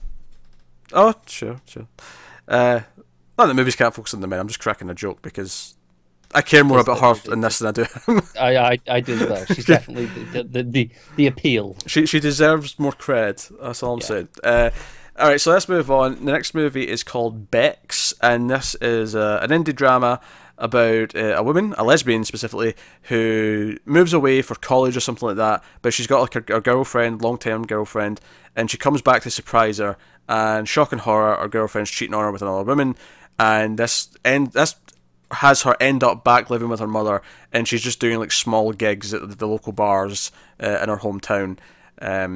And that's basically it. The trailer really focuses on the music in between. Like, there's a lot of musical interludes. Like, they even have quotes coming up saying, "Oh, the musical interludes are fantastic," and she plays all these songs and they're great. And it's very good. I'm reading the description now because I haven't actually read any of these descriptions. Just watched the trailers.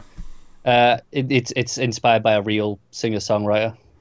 It looks dull enough to be real life. I'm not gonna lie. I don't know. I like the music. I mean, so it was like, don't get me wrong. I think this could be. If you tell me this is a great movie after you've watched it, I'm not going to dispute you. I'll probably check it out under that recommendation. The trailer on its own, it looks like a typical little drama. That's fair, but a lot of those I find, well, at least in my experience, a lot of those have really average trailers. And they do. Yeah, but this one says hitting theaters and VOD on the 9th of February. It doesn't look bad by any means. It just looks like a typical, indie drama. Yes. Yeah, that's fair. It seems like it's trying to be carried by its music. Yeah, oddly, but despite the fact that it's like a 20-something woman, I'm getting Crazy Heart vibes from it. I don't know if you've ever seen Crazy Heart with Jeff Bridges. No. I'm getting odd vibes of that, even though that was about a man in his like 60s instead of. Right. Okay. But I'm getting those vibes. Next up, we got a trailer for a horror film called The Housemaid, not to be confused with The Handmaid, which is the fantastic Korean film from 2016. Well, not gonna say anything necessary about this, but that's probably better. Well, that was a fantastic movie, so we could get a really good trailer and probably still say that statement. This, it doesn't look terrible, but it looks like a really generic, there's a ghost movie. It looks like a movie where we're going to spend a lot of the time over explaining who the ghost is. Because with this handmaid in Vietnam, it's set in Vietnam in like the 1950s or something like that, and this big posh house of like an English family like hires a housemaid, and I said handmaid. I'd rather be watching the Handmaid, but so and she's in, but then creepy. It almost looks like a widow type ghost. When she comes out of the water, it's like a black funeral dress kind of thing with a big veil. Absolutely. And it just looks like there's going to be lots of jump scares and like, oh, here's the history of the house and why there's a ghost here. And I feel like I've seen that movie like 100 times, 1,000 times. Again, I'm skimming the description. You're right. That is the guy who owns the house's dead wife. Is it? Oh, yeah. There we go. Nailed it. Yep. Yeah, that's VOD February 23rd. So you and Tim can look forward to that. Oh no! I mean, theaters and VOD. They're trying. I'm not going to the theater. No. VOD will do me. Honestly, this is probably one of those that's in like 20 theaters just so it's eligible for those sort of things, so that they can say that. Yeah, maybe it'll probably just be theaters where there's like like an art house theater where there's a small horror following or something like that, and they know they can get a few bucks out of it. All right, so that's the Housemaid. It looks generic. It does. Yeah. Next up, we have another horror film called Inoperable. This is one somewhat notable just because the star in it is Danielle Harris. Do you happen to know who Danielle Harris is? I do not. No. You don't. Long-time horror fans, especially fans of Halloween, will know her as the young Jamie Lloyd from Halloween 4 and 5. She was the kid in those movies. So it's kind of funny now actually that obviously she's grown up and now she's like much like, because she played a teenager in Rob Zombie's Halloween, which was kind of like a weird callback, because Halloween 4 was out 88. I did see 4. Yeah, I did. I was just trying to think which I saw her up to 4. Yeah, she's a kid, isn't it? Okay. Which at the time was a bit of a push. I mean, I know they get older people to play teenagers, but just because of the Halloween remake was like 2006, 7, so she would have been almost 30 when that movie came out. I like her. I mean, even though she's not really been in much else that I like her mostly when for a movie when she was like 11. But I like her well enough, and I thought this trailer started off good. Like when the trailer started and it was a couple of running down some dark hallways in a hospital. It had a tone. Tone. Unfortunately, then it was lots and lots of running down hallways in a hospital on repetition or on repeat for the next 2 minutes. I don't know if that's really representative of the movie, because it feels like they just cut a lot of things together. It does. Well, the small sense of plot I was getting from the movie is that it wasn't a physical thing. It sounded like they were all in like a dream or something like that. Because other characters like, oh, we're all trapped here, you can't get out. And I felt like this doesn't feel like they're literally in a building. It feels like they're all hooked into a VR machine or something. I wish I could give you more details from the description. But the description says Zoya Films presents Inoperable, starring Danielle Harris, Jeff Denton, and Katie Keene. Coming February 6th to VOD. Oh my. Pre-order now on Amazon. Oh my! That's the entire description.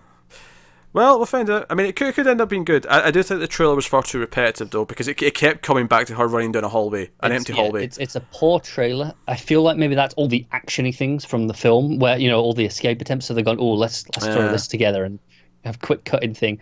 I did like the tone at the start and then the very end. Yeah, when the nurse is there and she's like, "Can I leave?" and she's got this big, really creepy fake smile. Unless you would like to stay. Yeah. Because who wants to stay at the hospital? yeah. Like, there are those moments that I thought, oh, this looks like it could be good. My hope is that it's a film you could spoil easily, and they're just avoiding spoilers. So they've just cut together this mess of a trailer to try and promote it. Yeah. Quite possibly. Yeah, that's my hope. Alright, so moving on, we have a film called Don't Worry, You Won't Get Far on Foot, which is a pretty cool title, I'm not going to lie. See, I thought it was okay, that's a bit of a mouthful, and then I saw the trailer, I was like, oh, I get it now. Yeah, he's in a wheelchair, so it's even funnier. Yeah. This is actually Joaquin Phoenix again, so he's starring in his second trailer of the week, and this is a Gus Van Sant film, who obviously is a fairly notable director who's made a bunch of stuff. Pretty notable cast in general, to be fair. You got John Hill, Rooney Mara, Jack Black. He's a director who a lot of actors like to work with, seemingly. Yeah. So he gets a lot of names. And it's basically he's this guy in a wheelchair. Presumably he is there because it's shown quite early on in the trailer that he's an alcoholic, and they're all addicts and they're getting over their addictions. It seems to have a very sort of darkly humorous tone on top of the heavy drama that it's dealing with. I don't think I've ever laughed so hard at someone falling out of a wheelchair in my life than I did in this. It sounds harsh when you say it like that. It does, but it is presented as funny. Well, it's the way it seems like he wants to do it though. He kind of intentionally speeds towards the curb to flip forward. I don't know if it's like he's trying to chase after someone that we're not seeing, maybe and it's not intentional, or if it is like you're saying, oh, okay, no, he's going for it. But either way, the way they show it in the trailer is deliberately funny.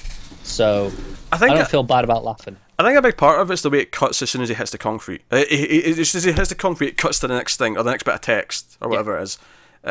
So it doesn't let you see the pain part. You're almost wincing, ready for the pain as you're laughing, and then it cuts. So it's actually it's a pretty good trailer. It ends with them just sort of they're getting to know each other in this like little circle group, their support group, and it's like, oh, we like you, and like Joaquin Phoenix is putting on this very different voice to maybe what you're used to him doing normally. Where he's like, I'll just wait till you get to know me. It is a very unique delivery. It seems like he's really in character.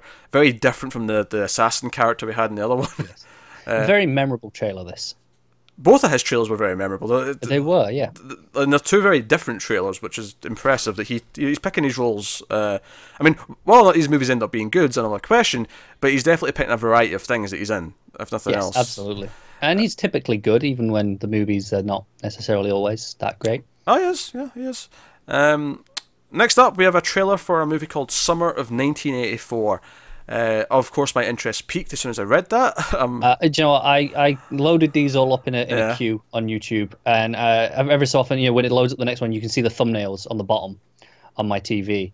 And I saw this and went, yeah, that looks like a slasher movie logo. It's not quite a slasher movie. It's like that. No, like what today would be a slasher movie. Like if they were making one now, it's like that's what I would imagine a slasher movie today would look like. The logo or the movie overall? The logo. All right, no, I'm saying the movie's not a slasher movie. Yeah, no, the movie's not quite. The movie, you've got obviously it's a very sort of in vogue thing to have right now. We've got a group of kids in the 80s on their bikes, small town. Yes, thank you, Stranger Things. Yeah, I'm into it. You got that, and obviously it added more to it, and but yes, it did. Unlike those things, the threat in this is not supernatural, at least not from the trailer. It is just a serial killer, and it seems to be a local policeman who no one will believe is actually the killer, and the kids seem to be out to try and prove that he's that's what's happening. Yes. Now, I think it's fair to say that after Stranger Things in it, that this feels a little bit like, oh, another one of these, and that's a fair point. I do think the trailer's pretty good, though. That's the thing. In a vacuum, I'm like, yeah, this looks pretty good. Yeah.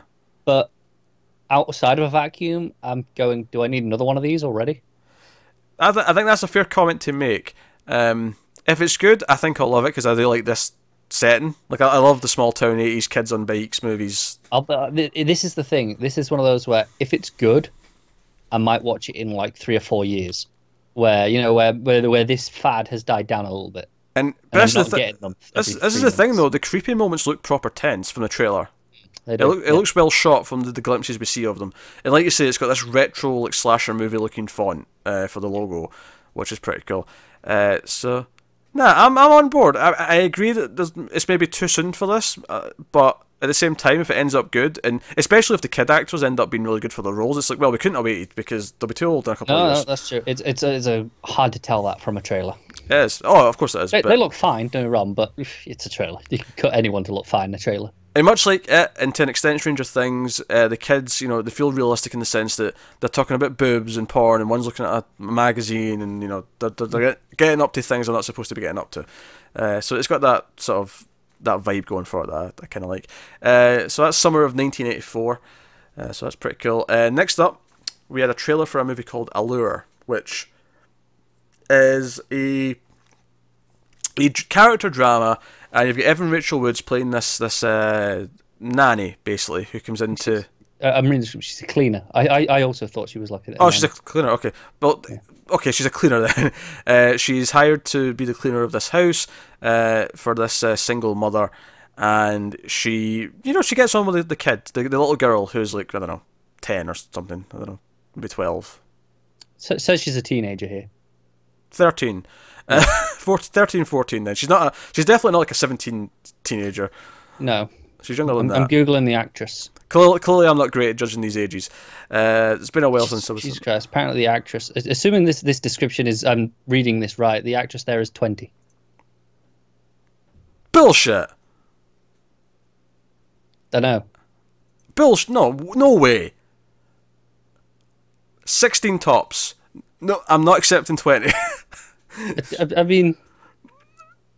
One day on the job, in yet another house, Laura meets Ava, a quiet teenager unhappy with her disciplined life.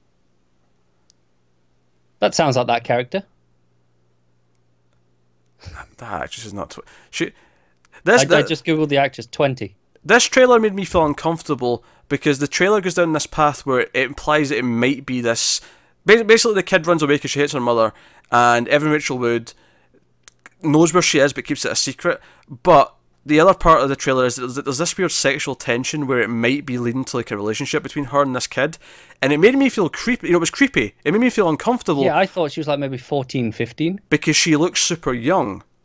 Yeah. It's creepy because she looks like she's, either mid-puberty or pre-puberty. How is she 20? If she looked 20, it wouldn't be that creepy. No. I mean, you would be clear that she is a schoolgirl anyway, because you have things like she's doing a concert at school and her mother's there to watch. Oh, but that's the thing. Forget the details, though. Just, it made me feel creeped out based on just the sexual tension of the visual of them being like, just the looking at each other felt creepy because she looked that young. How is she 20? I know. I didn't... She's 20. She was November 97. Now, admittedly, they might have shot this like 2 years ago, but even then, she's still 18. But she looks far younger, like literally 13, 14, 15 at best. Hell, I said 12 or whatever first. Yeah. I was thinking super young in my head.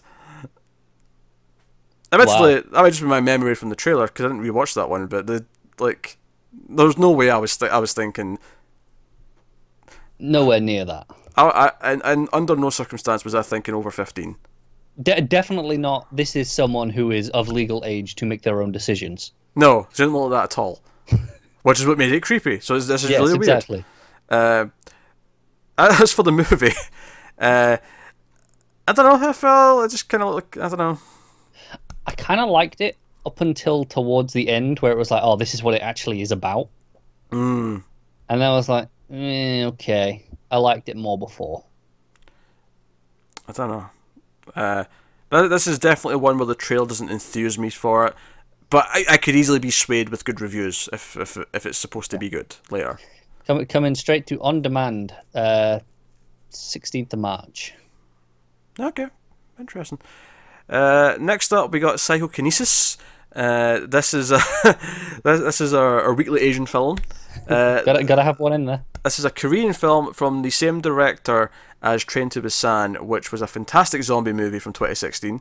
Which I have still not watched because I missed it in my 2016 catch-up month and have not got around to it since.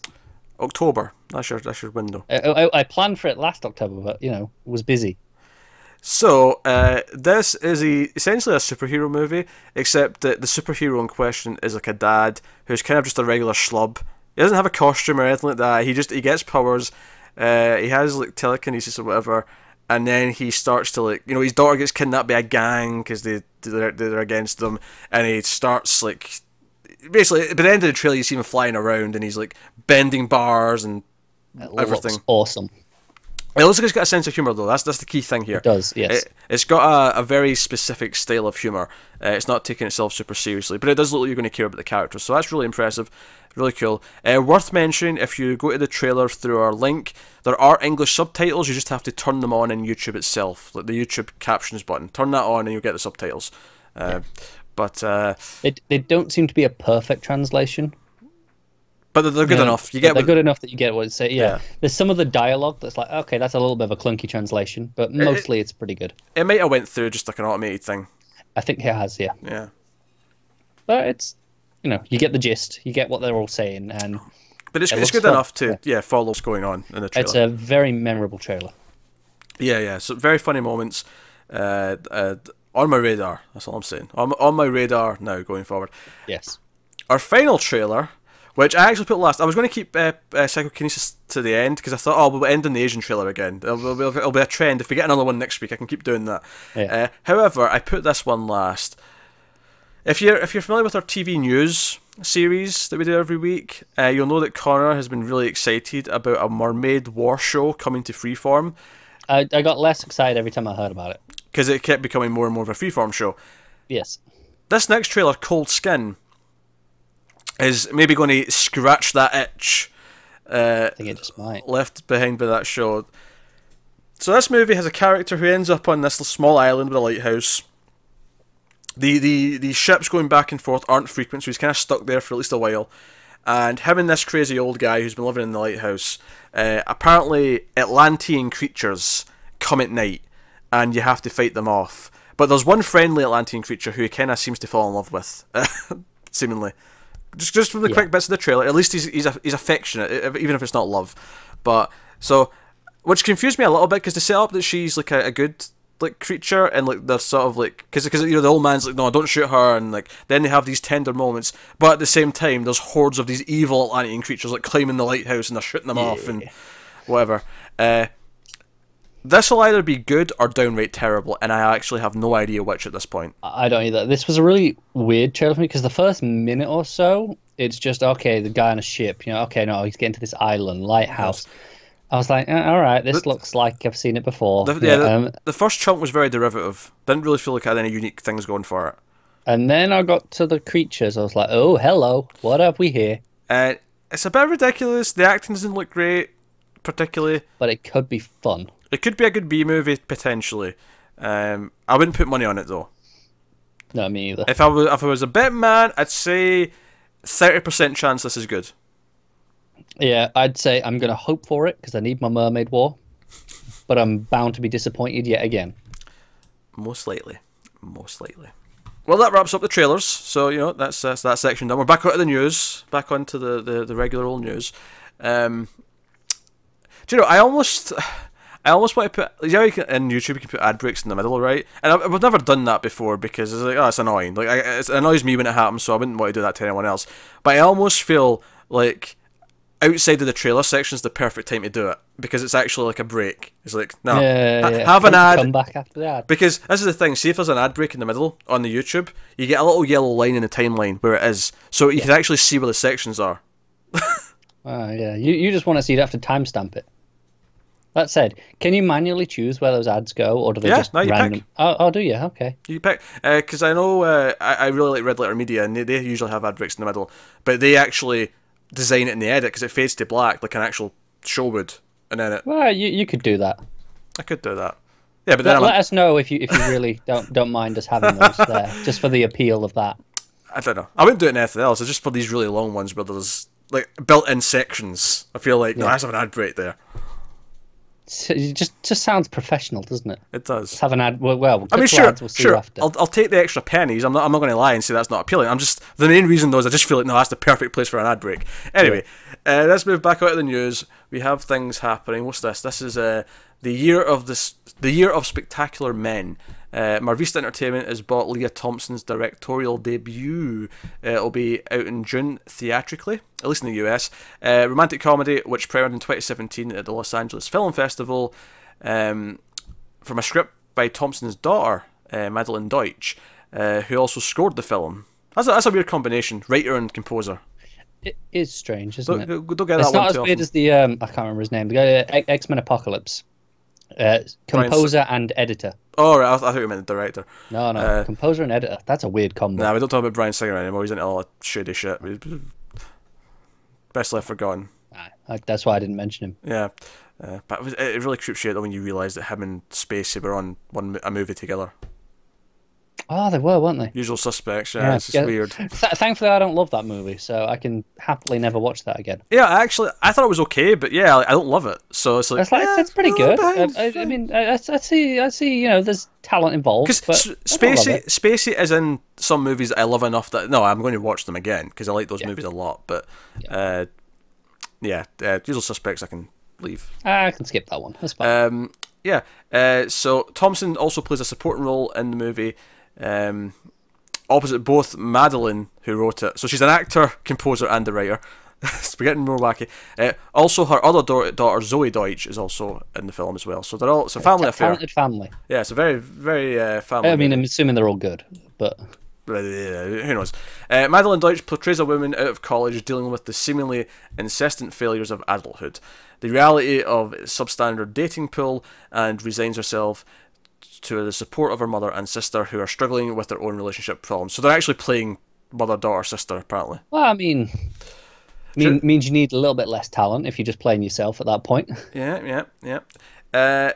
Next up, Charlie Plummer, who's in All the Money in the World, is in his final negotiations to star opposite Catherine Langford in a science fiction fantasy film called Spontaneous. Brian Duffield is going to direct. And he's also writing the script, which is adapted. It's based off the young adult novel of the same name by Aaron Starmer. Starmer. Go with Starmer. So young adult, which maybe squashes the interest a little bit for us. You were telling me science fiction fantasy, and I'm like, ooh, that's my perfect combination. The story follows Mary Carlyle. Or sorry, Carly. I thought I was going to say Carlyle because I saw the L and the Y, but it's actually Mara Carlyle, and I realised Carlyle doesn't really have a Y in it, but it looked I'm that wondering. way. I thought, I'm good. How do you spell Carlisle? Yeah, I know. Anyway, Mary Carley, whose life is forever changed when the students in her senior class explode for no discernible reason. Okay, this sounds like a comedy. I'm down. As students continue to pop like blood-filled balloons, and the town descends into both chaos and apathy, Mara and her friends stay close together as they await possible combustion, wondering what part of life is worth living if it might end suddenly. We don't know who he's playing, Plummer, which was the start of the news. This sounds fun as balls. I'll be honest, young adult, I wasn't into it, and then you're like, no, kids are exploding. There's the problem that it can go, oh, this is just going to be teen drama. What parts of life are worth living? It's like, okay, it's young adult teen drama. I'm like, okay. But just on a concept alone, okay, you got me. Yeah. So there you go. That is Spontaneous, which is actually a good name for it now that I've read the description. There you go, very good. Next up, Rachel Weisz is set to star in a sci-fi film called Cloud One. Goran Dukic, I'll say Dukic. Dukic, yeah. That sounds right. Who directed Risk Cutters, a Love Story. That sounds amazing. I need to track that down. Never heard of it before, but it sounds interesting. So he's written the script. It is based on a short story by Etgar Keret, and the plot details will be kept under wraps. But the only thing we do know is it's a grounded science fiction film. Indie sci-fi, Rachel Weisz. I like all these things. The director's got a cool name. I mean, that doesn't add to it necessarily, but I like what I've heard so far. So me too. It's it's not bad sounding. Yeah, it's the sort of thing where if Rachel Weisz wasn't attached to that, I might not have mentioned it because there wasn't anything to go on. But yeah, I did her name, and it's like, okay, someone notable's there. There's a story now. Yeah, so cool. It's expected to start filming in spring, so probably a 2019 release on that one. So next up, Legendary Entertainment has acquired the worldwide film and graphic novel rights to Ferryman, a trilogy of young adult novels by Scottish teacher turned author Claire McFall. McFall? That is a... I feel there's a lot of jokes to be made out of the name McFall. There is, yes. Like... They got bullied in school. Like, it sounds like the McDonald's version of failure. Yeah, it does. McFall. Anyway, the idea is to turn this into a franchise. The book series is a modern retelling of ancient Greek myth of, you'll know how this is pronounced, Charon or Charon? Charon. Oh, okay. Damn it! I went with both, and I thought, oh, I'll be one of those two. Bastard. The Ferryman of Hades who transports souls to the underworld. It tells the story of Dylan, a young girl who emerges from the debris of a train crash on an empty Scottish hillside. Believing herself to be the only survivor, she learns instead that she is the only fatality and is trapped in a dangerous limbo. Dylan eventually meets the mysterious boy named Tristan, her ferryman, sent to guide her through the wasteland and into the afterlife. They fall in love with perilous consequences. It sounded alright until you added that bit. It's okay. Young adult. Honestly, the most interesting thing about that to me was reminding me that Legendary published comics, because I'd forgotten that they do that. And then you mentioned that they got the graphic novel rights. I was like, oh yeah, they do that. Yeah. It's weird. I mean, this was more your sort of thing anyway, and then you add on the young adult side of it. Yeah, and it's like, the other part of it, I'm really down. It reminds me, I can't remember what it's called. It's a short story I read in in English class a long time ago. Yeah, it's about like some kid who dies but doesn't realize they're dead. He thinks they're alive. It's one of those. But there was actually a Torchwood like that as well. Actually, now I'm thinking about it. Oh, there was. That was a good episode. It was a good episode. Could be a thing.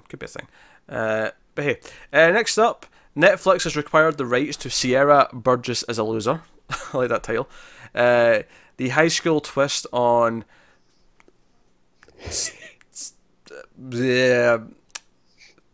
Cyrano de Bergerac. Oh, it's so fun to watch you try that. Well, honestly, I can't even see it, and I know it's just fun but no. to watch. I mean, de Bergerac was fine. It was just Cyrano. I thought Cyrano. Serrano. Yeah, let's go with that. I'm assuming it's a C then, but yeah.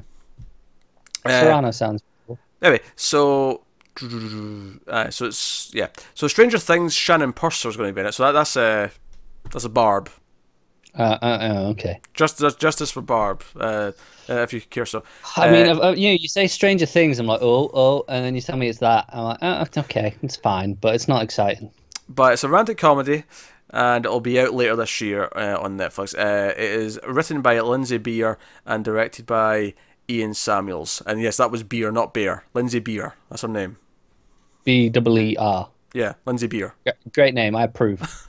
I like how you check the spelling and make sure I'm just not an idiot. No, Beer. Lindsay Beer. Just checking, because wouldn't put it past you. Right, so it says on Sierra of the title, the titular Sierra, an intelligent teen who does not fall into the shallow definition of high school pretty, but in a case of mistaken identity that results in an unexpected romance, must team with the popular girl played by Kristen Forsyth to win her crush. R.J. Seiler's in it. He was in the new not the Back to the Future. Sorry, he was in the new Power Rangers, and he was in Me and Earl and Dying Girls. He's quite good. I like him. Oh yeah, okay. Alan Ruck's also in it. I like him. And Leah Thompson, funnily enough, is in this, and she was directing a movie with her family earlier on. So yeah, busy lady. I mean, I'm not into romantic comedies, but some good casts in there.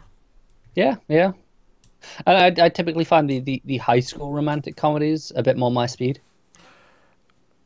Because you're immature? Sure, yeah. No, I feel like they're just a bit more fun and lighthearted than the more. Yeah, they're not talking about getting married or having kids. It's just the romance of it. Yeah, no, I get it. Yeah, they just appeal a bit more. I don't know. There's a goofiness to it because they're not confident about they're everything. They're inherently a bit more fun, I think.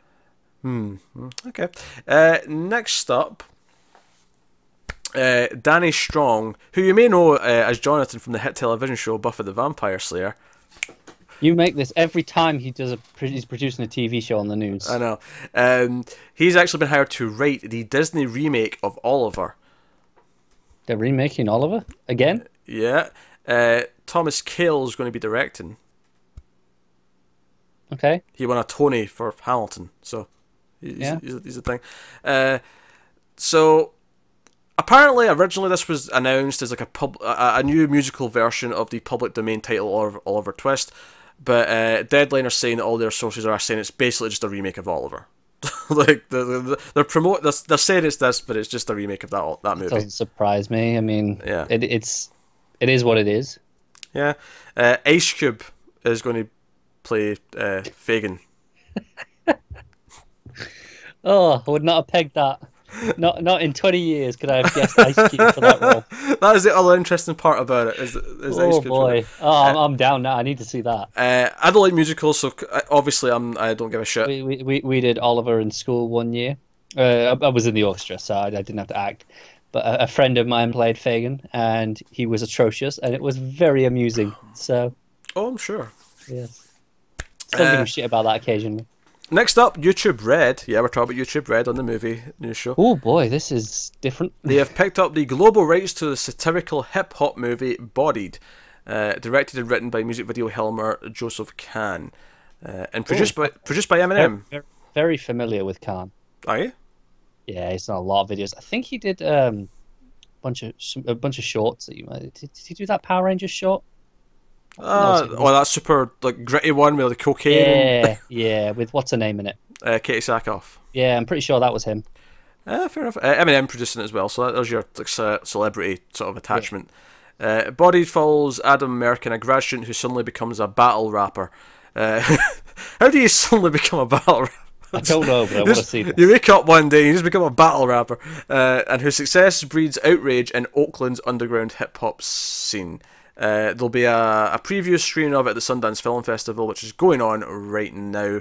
The theatrical release, which is interesting, there's a theatrical release is going to happen later this year, and then after that it'll be on YouTube Red. So this sounds like my sort of movie. I mean, I'm not sure. He does some really fantastic music videos, but I'm not sure that's going to hold up to a full movie.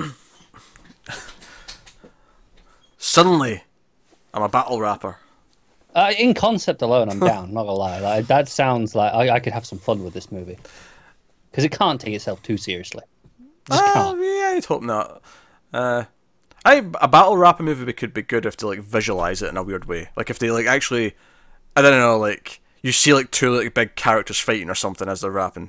Yeah, you're thinking Scott Pilgrim's, the Battle of the Bands. Kinda like that. Yeah. Yeah. I don't know. Basically, you know how you have Puzzle Fighter, which is like Street Fighter. You're basically playing like a variation of Tetris on either side, but based on your moves, the characters will hit and punch and stuff. Like that's basically what I'm thinking of, but with rapping. All right, so let's move on to the next story, which the Russo Brothers Studio, which is the name of the studio, the Russo Brothers Studio. Really? They could have done better with that one. Has stepped up. They're going to finance Canary, which is a film from Evan Glodell, who directed Bellflower in 2011. I've seen that movie. I don't really remember much about it, which is maybe not a good sign. But I didn't hate it. I remember not hating it. So I remember it existing. I never watched it. Yeah. Wrote and directed this new film, Canary. It's about two lovers who discover a machine that manipulates emotions hidden in their home. That is a badly phrased sentence. Because I read that and went, it manipulates the emotions of their home? No. They find a machine in their home that manipulates emotions. That's how they should have worded that sentence. Yes, yeah. But anyway, they begin modifying it and become addicted, ultimately upsetting the balance of nature and opening a passageway to hell. That got extreme. It did. I kind of like it. It escalated quite quickly in that last sentence, but yeah. It did, but I'm down. Yeah, that is okay. So that's the thing that's happening, and it's an interesting premise, if nothing else. So that's cool. Next up, Heyday Films and Studio Canal are working on a new version of they're adapting the classic children's novel, The Secret Garden, and they've hired a director. Mark Munden is going to direct it, based on a script by Jack Thorne, and the shooting is going to start in spring. I'm a fan of The Secret Garden. Oh, yeah. I've never read it. I read it. I've seen some plays of it, multiple plays of it in school. Yeah, I'm down for that. Yeah, just for everyone who's not familiar with it, the story centres on Mary Lennox, a troubled, sickly 10-year-old orphan who is sent to live with an uncle in England when her parents die of a cholera outbreak. Initially sour and rude, Mary begins to explore the grounds of her uncle's estate and befriends a robin. After hearing of the eponymous walled garden, she sets out to find it, discovering it to be more magical than she ever could have imagined. It's a nice story. It's a children's story, don't get me wrong. Oh, yeah. It's good for what it is. But no, so that's the thing that's happening. I imagine that'll be one they're going to hope's going to make bank. I feel like they want that to be a big Like, it's a name enough that it's recognizable that for parents to take their kids to. A lot of parents will recognize it. I think they want Paddington money here. I'm sure they do. They want the I don't think they're going to Paddington quite hit that because, well, I mean, maybe, but Paddington's a long established name. Next up, Ken Watanabe has joined Detective Pikachu. I saw this and I was like, yes, I'm so down for this movie. This is the Ryan Reynolds voiced Pikachu. He's a detective. It's so utterly bullshit insane. I love it. He really likes coffee. Just so this is clear, Peter's not a fan of Pokemon anyway. No. He's not a fan of fun things like this anyway. Sure, I like fun things. That was a really heavily tinted with a tone of denial. I like plenty of fun things. Plenty. Yes, but this is the. It just sounds insane, and I love everything about it. Watanabe will play a character named Detective Yoshida. So that's a thing. I like Watanabe. I like Watanabe too. Let them fight. That's him. Iconic line. Yeah. The gift. He's in tons of shit though, isn't he? Oh, of course. Next up, Blumhouse. We're not in the horror section yet, but we're doing this transition into it because this is Blumhouse. Are they slightly dipping their toes outside? I don't know. I have a feeling this is going to turn into a horror movie. They're just keeping it like a secret right now. They're pretending it's not. Because right now they're calling it a family drama called Between the Earth and the Sky. Or The Earth and Sky, sorry. Written by Venus Sud, who is the creator of The Killing. I'm not actually sure if that's the original Killing or if it's the creator of the remake Killing. I couldn't tell you, sorry. I've not seen either. Yeah, I'm not actually sure. I have no idea. You should have done more research, shouldn't you? I've got 15 pages of news. You want me to do research on every single one of them? Not every single one of them. Just if you're going to have a question like this, research it off air. Look, I'm going to research it right now as we're talking about it, alright? Just yes. I think we get away with the unprofessionalism a little bit when it's only week 2 of this.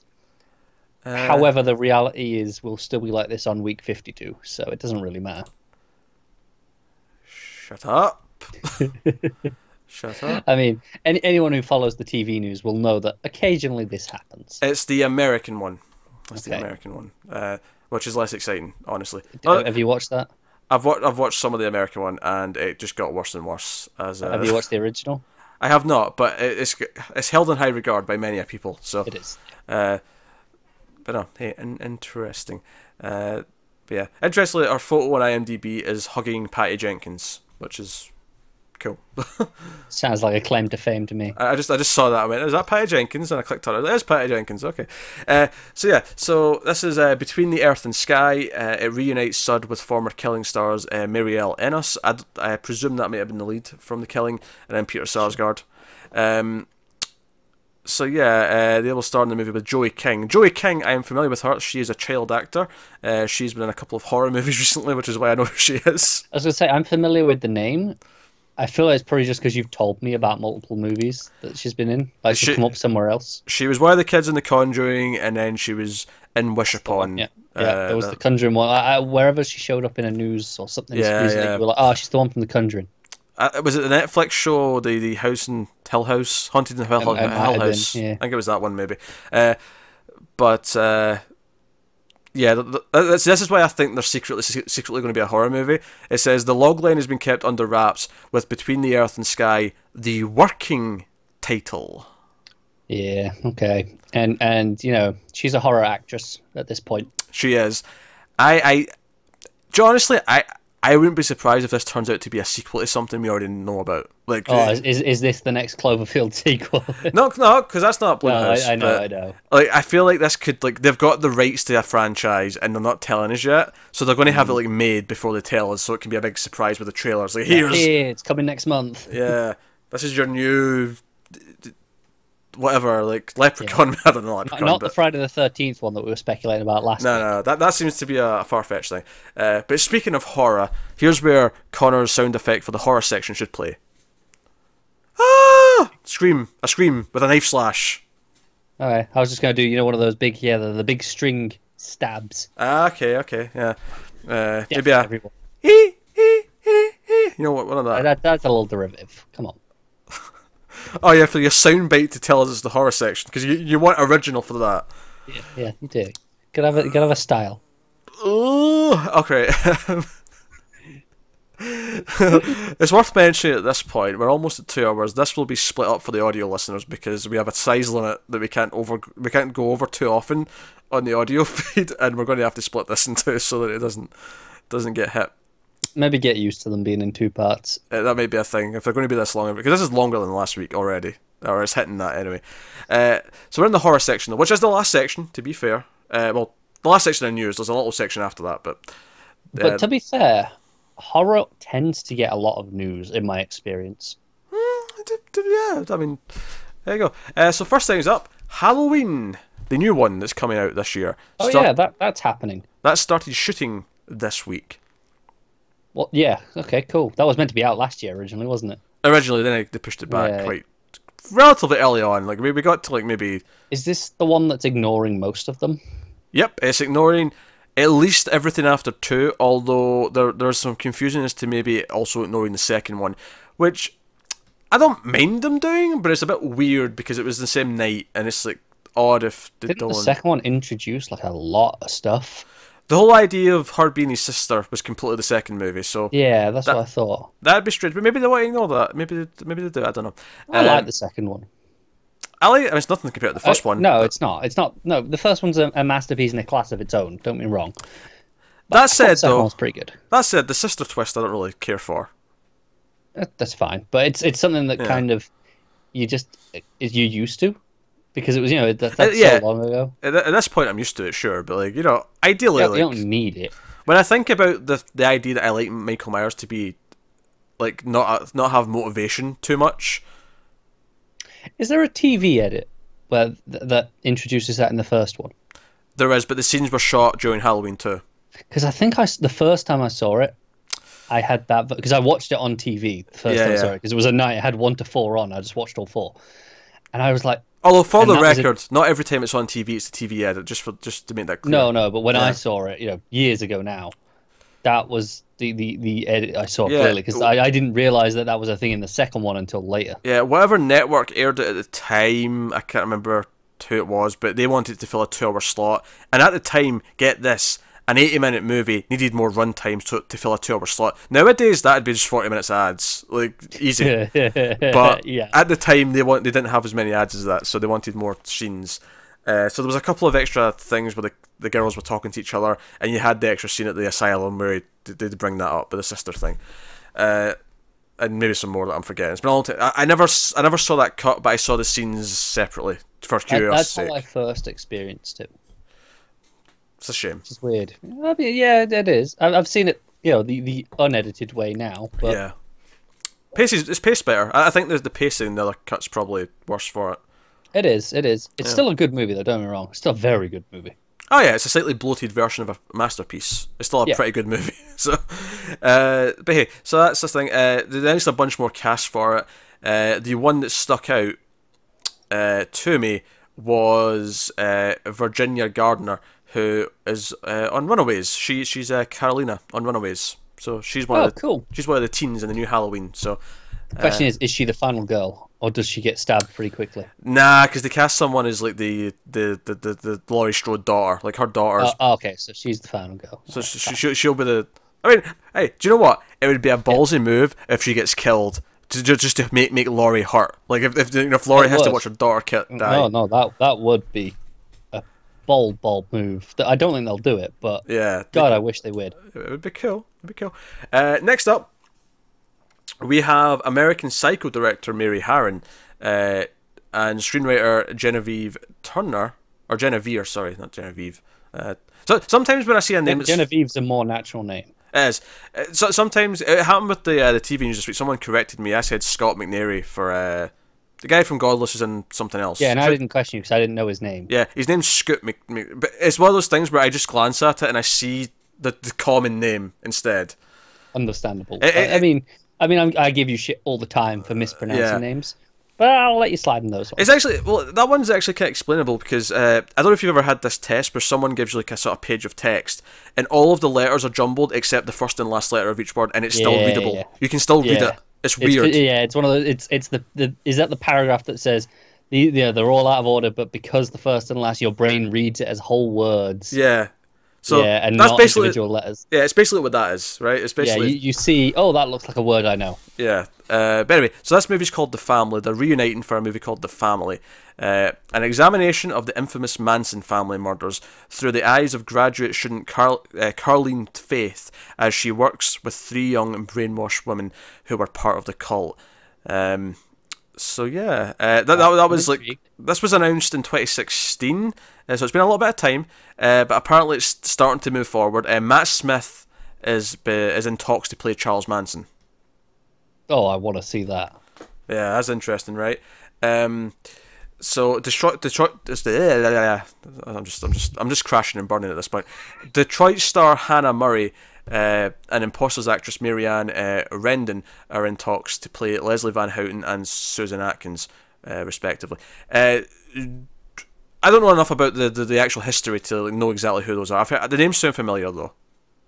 Yeah, I listened to the story on the You Must Remember This podcast, which did like a 10 or 11 part series on I'm assuming those were 2 of the brainwashed. I think so. Yeah. People. Like I couldn't tell you the exact names either, but the script, worth checking out if you want to hear the story. Oh, cool. The script is based on 2 different books. It's based on a non-fiction book called The Long Prison Journey of Leslie Van Houten, Life Beyond the Cult and Ed Sanders, and then the 1971 novel about the Manson family. Well, that is the 1971 novel about the Manson family murders, and The Family, which is actually what the title's taken from. So I don't know if that 1971 novel, The Family, is also non-fiction, or if that's more of a telling it as a novel story kind of thing. But because it specifically says the first one is non-fiction, which is why I'm questioning. But that sounds. It seems like what it's going to do is it's going to be like set after the fact, but there's going to be like lots of flashbacks and like we'll have the aftermath and from the people who brought me American Psycho, that is an intriguing premise. Yeah, I'm down for this. Yeah, I'm very down for this. Yeah, and Matt Smith is Manson's kind of an interesting idea. Not the casting I'd have gone to. Joe's is saying see it. We're getting a Tarantino movie where it's set in 1969 and we've got like a Manson component of that, right? We have this now with a Charles Manson, and season 2 of Mindhunter is also going to have a Charles Manson on it. Yeah. 2019 is looking like the year of Charles Manson, based on all this news. It is. They just thought, hey, 50 years, let's do it. Yeah. All right. Last up in the news this week. Oh, already? Oh, yeah. Short horror section I was expecting. Well, to be fair, I like sometimes there'll be a couple of trailers in the horror section where it's like, this is like just Z-grade shite that no one cares about. No, I think that's it. I think horror stuff I see reported so much that I think you need to curate it a bit more. Yeah, there is some curation going on here. I try to pick out the interesting stuff. So next up, Wes Ball's Oddball Productions and the Gotham Group. Gotham. That's a great. Like, I wonder what Batman fan got that title before anyone else did. It's like, we're the Gotham Group. Some lucky son of a bitch. Yeah. But yeah, so they're making a movie based on Brendan Deenan's horror novel, The Chrysalis. So the novel centers on a 20-something couple who are forced out of New York City to buy an old house in the suburbs, where the husband gets a big bucks corporate job and the pregnant wife opens a small gym catering to mums-to-be. They make friends despite their worries about becoming boring suburbanites, but they also discover something growing in the basement, which begins to slowly destroy their lives. Okay. The novel only came out last September, but it is people have described it as a mix of The Shining and Alien. I'm down. That is an interesting combination of things. Yeah, I'm down. I like this idea a lot, actually. That sounds good. Maybe every so often I'll have to jump on streams when the movie doesn't sound like utter garbage. Oh, it must be nice to pick and choose. It is. Should have done open house with us. I'll pass. Hey, I'm doing a movie with you this week. A Netflix one. Yeah, you can come by for Bye Bye Man Redux. the 10 years later review that we'll do. But do you dare watch it again? I want to do a commentary with you there, and after about 5 minutes, me and Tim are just going to like just back away slowly, and you're just going to be sitting there watching Bye Bye Man and just talking nonsense to yourself for like 90 minutes. Oh, that's cruel, even by your standards. Dear, I saw the trailer for that. That was too much. Bye Bye Man. What? I feel like Bye Bye Man kind of replaced South of Hell as the go-to thing to make fun of, because we used to always make fun of South of Hell because it was the worst TV. It was the worst TV show we'd ever seen in our lives, and then here we've got this. But hey, so that actually brings an end to that section. And actually, I was going to change something this week. I was going to do the favourite trailer at the end of the trailer section, but it doesn't matter. We're way past it now. Yeah. So we'll do that first, and then we'll talk about anything else we watched this week that wasn't for a review. You've got more than I do this week, certainly. And I watched a lot this week. It just happened to be that it was all for reviews. I just had a lot of movie reviews this week. So what was your favourite trailer of the week then?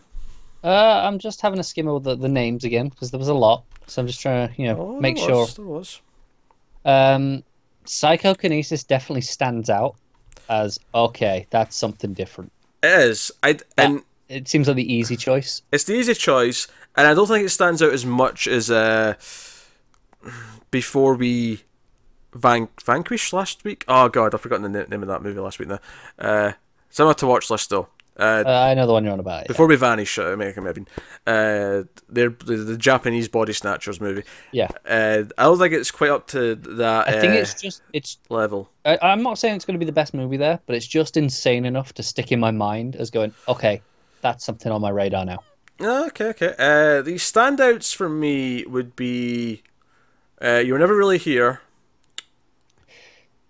Summer 1984, and Psychokinesis. Those are the three that probably stick out the most. I'd say to my second after Psychokinesis would probably Don't Worry, He Won't Get Far on Foot. I thought that was a pretty memorable and pretty fun trailer. Yeah, that would be probably my fourth one if I'm picking more. But yeah, that's fair. So there was a good selection there. There were some middling ones, and then there was one or two really weak ones. I think there was more I liked than didn't this week, though. Yeah, okay, that's fair. As for what my favourite one is, because I gave you like 3 or 4. I didn't actually pick one.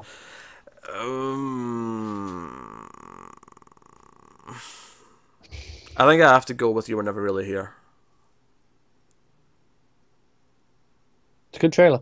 I like the tone. The tone. Oh no, I can't dispute that. Nailed it for me. And then Summer '84 and Psychokinesis sort of tied next, and then Don't Worry, You'll Get Far on Foot next. Those are clearly the 4 that stand out above the rest, and then probably after that, I'd Birth of the Dragon probably is pretty memorable as well. And Operable had like some promise, but obviously murky. Yeah, it was a bad trailer, but maybe thinks the movie might be decent. And Cold Skin was just kind of insane in some places, so we just kind of went along with that. Yeah, okay. So there you go. So if we've been watching anything this week that we want to mention, just briefly talk about, no spoilers, of course. We don't spoil stuff on this show. You do one, and then I'll do one, because I think I only have one really. Okay, let me just get on my letterbox quickly so I can see what I watched. That's go follow me at ConnorRyan94. Get my plug in now. What did I watch? So I started out the week actually with Tron, the original. I'd seen Tron Legacy, and I'd enjoyed that. Good few years ago now, but I'd never seen Tron, and it's Sci-Fi month, so I figured I would. I had fun with it. I think I prefer the Legacy. Don't get me wrong. I think the first light cycle sequence is fantastic. But yeah, it's pretty good. I saw Tron 5 years ago or so. I don't know, for whatever reason, it just didn't do much for me. I thought the plot, the characters, I just wasn't that into it. It was pretty, but that was about it. That's fair. It's definitely got a unique visual style. No, it does. No, absolutely. I mean, that's why people like it, I think. I mean, that's the appeal. The only thing I watched, I mean, I started this already, actually, when I talked about these last week, but I finished Valerian in the City of a Thousand Planets earlier in the week. I mean, the fact that you started it and then finished it tells you a lot already. It is not worth it. It's pretty. It starts off pretty, And I thought, oh, that's quite pretty and colourful. It does have this really annoying problem where it looks really badly green screened. Like, they didn't even try to make them, like, you know, actually make it look natural. They always look like they're standing next to a green screen. You know, it has that unnatural kind of feel to it. There's alien characters who could have been makeup. They could have been people in makeup, blue makeup, and instead they went with CG. So there's chunks of the movie that legitimately look like a video game. I mean, it looks like a good video. It looks like a video game on a PS4, but it still looks like a video game. Which is a problem. Yeah. And it feels off. So, and then the plot just is kind of like, it tries to be like feel important and, you know, feel like it's this important message, but it feels like a 12-year-old wrote it by the end of the movie, and I do not recommend it. It is extremely mediocre to bad. Would be my and the main thing, the two leads are highly miscast, like insanely miscast. They do not belong as leads in an action sci-fi movie at all. Dane DeHaan has zero charisma for this stuff, but that doesn't surprise me. Okay. What else I watched? I watched Super 8, actually, because I never saw that when that came out. It's good, but it suffers in a post-Stranger Things world, for sure. It does, yeah. And you know, I said in, you know, when I watched Summer of '84, that trailer earlier, where I was like, yeah, I don't think I need this now. Watching that this week probably didn't help. Where you know, because I got another dose of that recently that most people haven't. So, yeah. But it's all right. What else did I see? I saw, you know, I mentioned earlier, Jumanji, Welcome to the Jungle. A lot of fun, actually. More than I expected. Kevin Hart is the weakest by far because he's just doing Kevin Hart's usual shtick. Right. He's doing, I'm short, get over it. You know, the usual. It's fine. But, yeah, you got Jack Black playing a teenage girl, essentially. You've got The Rock playing a nerdy, scrawny little guy. And then you got Karen Gillan being a badass. And it's a lot of fun. It you know, more than I expected. So I'm down for it. Okay. Yeah. Anything else I didn't see for review? I watched Thor Ragnarok. Oh, I see you did. You watched that. You just got around to it. You waited for yes, for the home release. How did you feel? I liked it more than you did, for sure. Yeah.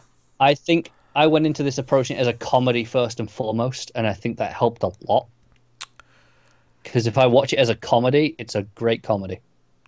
Yeah, I was fairly lukewarm to negative on the review I did with Matt back in November. It is very funny. The humor's good. It's just that's all it's got going for it for me. You know, once it gets to the actual, we're supposed to care in the third act for the fight and the villain. I never really cared. I like the action sequences. You know, set to some a great song, which I won't spoil in case you've not seen it. But I love that stuff. Well, you're busier than me this week in terms of movies. I have, yeah. But hey, you know, work and all that, and yeah.